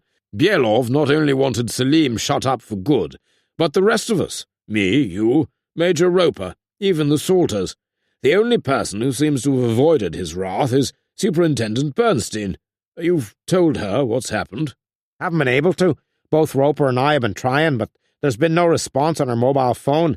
I got through to her grandfather, who told me she'd gone to the wedding of an old friend in Windsor this afternoon." "Well, keep trying. Nashimov's still out there somewhere." Hannah had caught a commuter train from Windsor to London after the wedding reception. It was early evening, dusk falling, when she came out of King's Cross Station and found an enormous taxi queue. She hesitated, then decided on the bus instead. She was sitting on the top deck, looking out, when her mobile rang. It was Dillon. "Jesus, woman, I've been trying to get you for hours. While you've been having fun and sipping champagne, the roof's fallen in. Listen." "So, what's happening now?" she said when he had finished. "Salim is on his way to oblivion, and Ferguson to Rosedene. Kelly and Todd Murphy. Well, if I know the score, I'd say they've flown straight back to Louth. Roper says that a Bielov International Falcon landed at Ballykelly yesterday, and it's still there. That means Bielov must be at Drumore Place, but Ashimov is still a loose cannon. Where are you?" "On top of a number 9 bus on my way home." "Listen, Hannah, we don't know where Ashimov is. You go straight home. I'm coming to get you." Ashimov had taken the wheel of Greta's Opel and drove recklessly through the traffic, to Greta's alarm. "Watch it, Yuri, for God's sake!" He was simmering with rage. "I've been watching it all my life, and I'm still here. I am the original survivor. Never forget that." And he swerved around the lorry and plowed on. Hannah got off the bus at Millbank and started across to Lord North Street. Ashimov recognized her at once as she crossed the road. "It's the Bernstein bitch!" And he dropped a gear, swung across the road, and went after her. She turned into Lord North Street and saw Dillon's Mini outside her house. He was standing at the door. She called and waved and hurried towards him as Ashimov swerved behind her. Ashimov said, "I'll get them! I'll get both of them!" Dillon's mouth opened in a cry of warning. Hannah half turned, but there was no time. Ashimov crowded her on the pavement, bouncing her to one side, and Dillon drew his Walther and fired, but the Opel swerved, his bullet passing through the roof as it hurtled past. There was blood coming down Hannah's face as Dillon reached her, and he was afraid. At Rosedene, Dillon paced nervously up and down in reception, smoking cigarette after cigarette. Rabbi Julian Bernstein sat by the window. "Sean, sit down. It isn't helping, and it isn't good for you." "If anything goes wrong with her," Dillon had that devil's face on him, "I swear I'll—" "You will do nothing. Vengeance is mine, achieves nothing." "What do I do? Turn the other cheek? Well, I'm feeling very Old Testament right now." His mobile sounded. It was Roper. "How is she?" "I'm waiting to hear. What do you got?" "I've tracked down another Bielov plane, which lifted off half an hour ago from Archbury. Ashimov and Novakova are aboard." "What's the intended destination of the plane?" "Ballykelly." "Surprise, surprise." "Safely in the Republic of Ireland, where they can't be touched." "Not if I can help it." "Well, you have to hurry, Sean. Air traffic control in Dublin reports a slot booked at 10 o'clock tomorrow morning for Bielov's Falcon to Moscow." At that moment, the door opened, and Ferguson came in, supported by Miller and Dalton. His face was grey, his eyes sunken. Dillon said, "You look terrible." "Yes, well, being shot does have that effect. But never mind me. How is the superintendent?" "Bellamy's with her now." Ferguson turned to Rabbi Bernstein.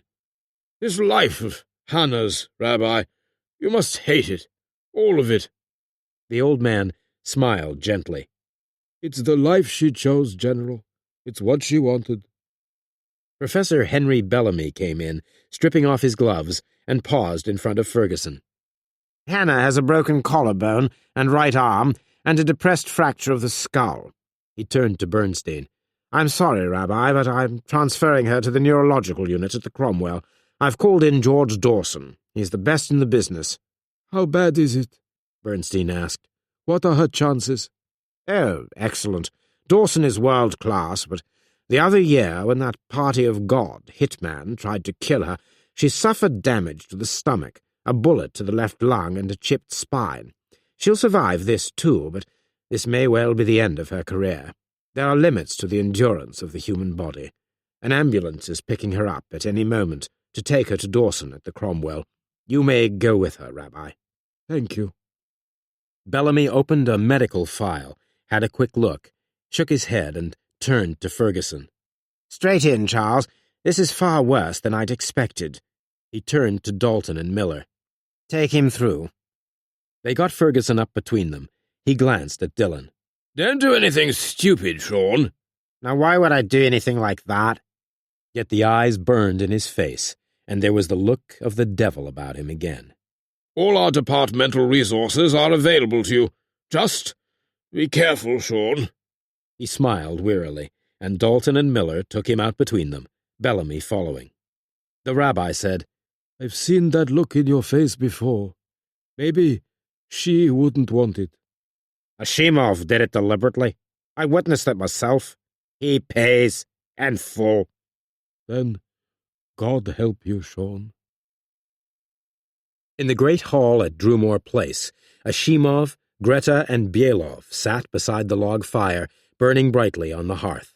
Bielov said, Except for the wounding of Ferguson, the rest of the enterprise was a failure. When I put it together with what happened in Iraq, it's hardly been a success, Yuri. And Fahey and Reagan.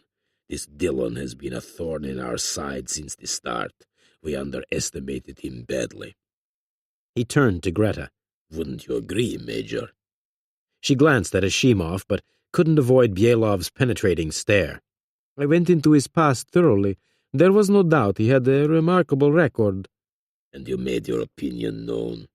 Yes, I did, particularly to Kelly and his people.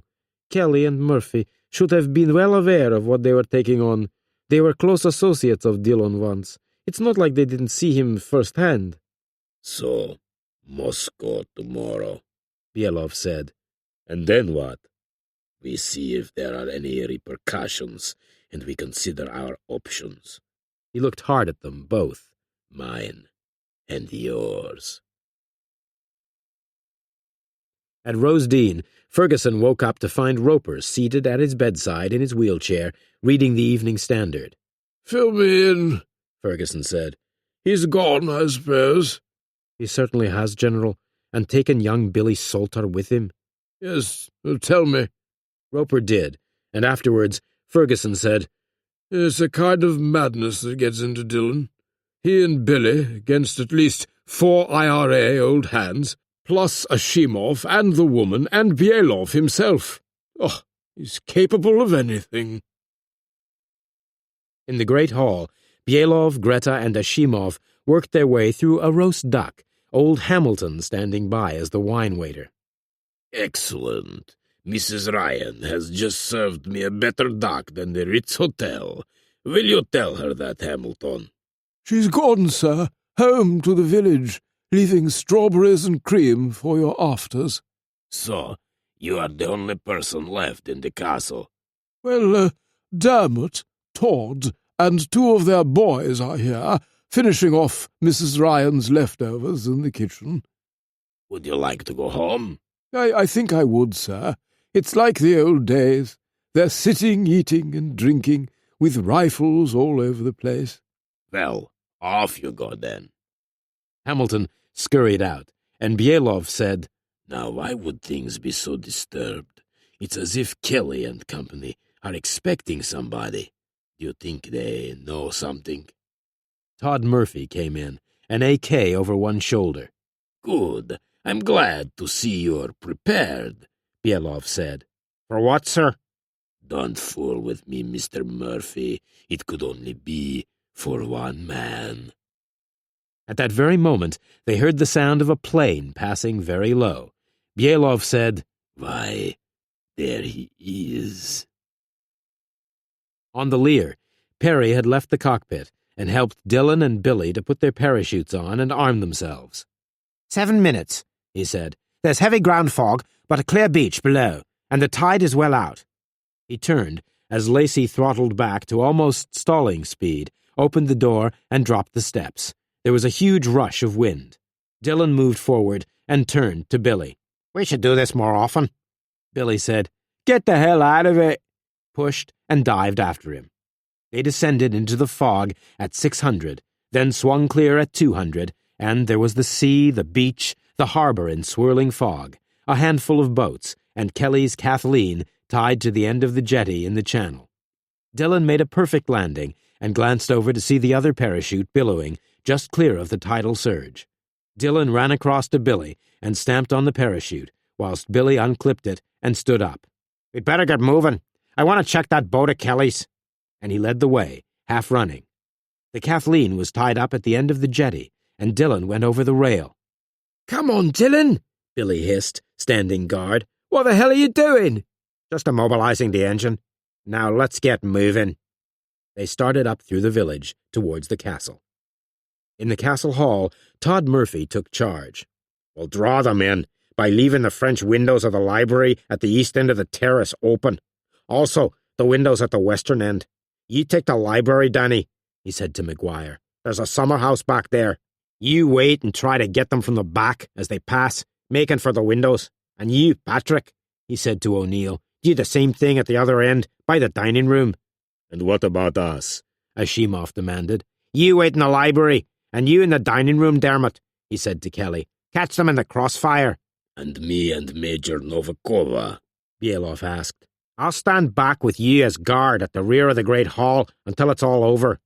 "Well, let's get on with it," Kelly said. "Sort the bastards out once and for all." They dispersed. Billy and Dillon crouched together, fog swirling, as Dillon looked at the terrace through his night glasses. "Not very bright. They've left the windows open to draw us in. Have a look.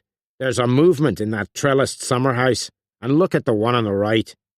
Very naive, Billy said. What you want to do?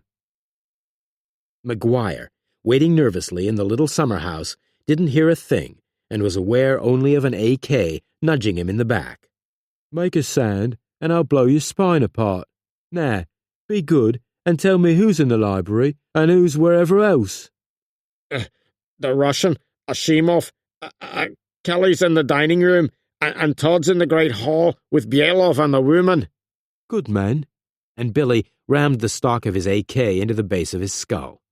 A moment later, Dillon rejoined him.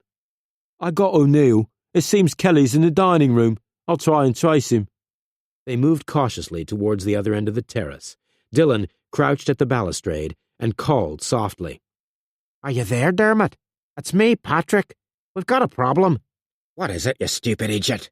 Kelly whispered back and moved into the open window, where Dillon immediately shot him, the silenced AK making only a muted cough. Billy stepped over Kelly's dead body, and Dillon faded into the darkness. Todd, in the shadowed archway at the end of the great hall, stood between Greta and Bielov, a Browning in his hand. It's too quiet, Greta said. It always is, Bielov told her. "I think we should get out now," Todd said. "Grab one of the cars and go for Ballykelly." a man after my own heart, Bielov said. "Yuri, where are you?" "Don't be stupid," Todd told her, and opened the front door. Dillon, who was removing the ignition key from the last of the 4 cars, swung and put a short burst into the brickwork at the side of the door. "Is it yourself, Todd? No way out here." Damn you, Dillon, Bielov called, and Todd kicked the door closed. "Follow me," he said. "We'll get out through the kitchen tunnel." And then what? "The Kathleen down at the jetty. Come on, this way." "But what about Yuri?" He'll have to look after himself. Now get moving! Ashimov, alerted by the noise at the front of the house, moved cautiously into the corridor from the library. At the same moment, Dillon kicked in the front door, went in low, straight through the archway to the great hall, and called out, "Billy!" Ashimov erupted, firing his pistol, plucking at Dillon's sleeve, a second round catching the stock of his AK, sending it hurtling from his hands. At the same time, Billy shot Ashimov in the left shoulder, spinning him around, and then shot him again, in the heart. "Are you okay?" he called to Dillon. "Thanks to you." "Have Todd and the others cleared off by car?" "No, I've got all the keys. I've an idea he's banking on another form of transport. Let's see." He led the way through the great hall to the library and the terrace beyond. There were only wisps of fog down now, and the moon was incredibly bright. the village below looking like a series of cardboard cutouts. Todd, Bielov, and Greta were hurrying down the lane. "What's going on?" Billy demanded. "They're making for the Kathleen." "But they're getting away," Billy said, as he saw them scramble over the rail of the boat. Bielov and Greta cast off, and Todd went into the wheelhouse. The engine coughed into life, and the Kathleen started down the channel. "Not really, Billy. You never really get away from anything in this life." The Kathleen passed the point, and Dillon took a howler from his pocket, pointed, and pressed the button. There seemed a moment of hesitation, and then the whole vessel split apart in a huge ball of fire. What was left went down like a stone. "Christ almighty!" "Semtex?" "That was Roper's idea." Pity about Greta Novikova." "Well, she shouldn't have joined, Billy, if she wasn't willing to take the risk. Maybe I shouldn't have joined either. Maybe you shouldn't have. I expect our day will come." Dillon smiled wearily. "For the moment, let's get out of here. 2 hours to Belfast. And then, home." 3 or 4 minutes later, they were driving out of the main gate in a Land Rover, leaving Drumore Place, dark and somber, behind them. As the Lear lifted off from Belfast after midnight, Dillon took out his Codex 4 and called Roper. There was an instant reply. He said, "Don't you sleep?" "Not all that much. Where are you?" "In the Lear. Just lifted off from Belfast." "Is Billy all right?" "I just tipped his seat and gone to sleep. What about Ferguson and Hannah?" "Ugh, he's drugged up to his eyeballs. I'm very comfortable in the corner of his room." "And Hannah?" "Oh, Dawson did marvelous work, but she won't be what she was." "Will any of us?" "So, what happened?" "Well, we got a superb drop in the fog by the boys. Then we checked out the Kathleen. You were right about that. So I did as you suggested, and we went on to the castle." "And?" We left Maguire and O'Neill in a bad way. I got Kelly permanently. Ashimov almost finished me, but the boy Wonder shot him and saved me." "And the others?" "They cleared off to the harbour in the Kathleen. I let them make it beyond the point, then used a howler." "That must have been quite a sight." "You could say that. I was sorry about Novikova. She saved my life in Iraq." "Only because it suited her." "Yeah, I suppose you're right." We took a Land Rover from the castle, then drove straight up through the border to Belfast. There's nobody there these days. All the old barriers are still there, but no troops, no police. You can drive straight through. I mean, what in the hell did it all mean?" "Come home, Sean," Roper told him. "Just come home." "Yeah, very comforting. Give Ferguson my love." He sat there, thinking about it all, then opened the bar box, took out half a bottle of Bushmills, and poured some into a plastic cup. Billy, eyes still closed, said, You're big on moral philosophy, Dillon. Do you believe everything's for the best in the best of all possible worlds?" "Billy, old son," John Dillon said, "believe that, then you'll believe anything."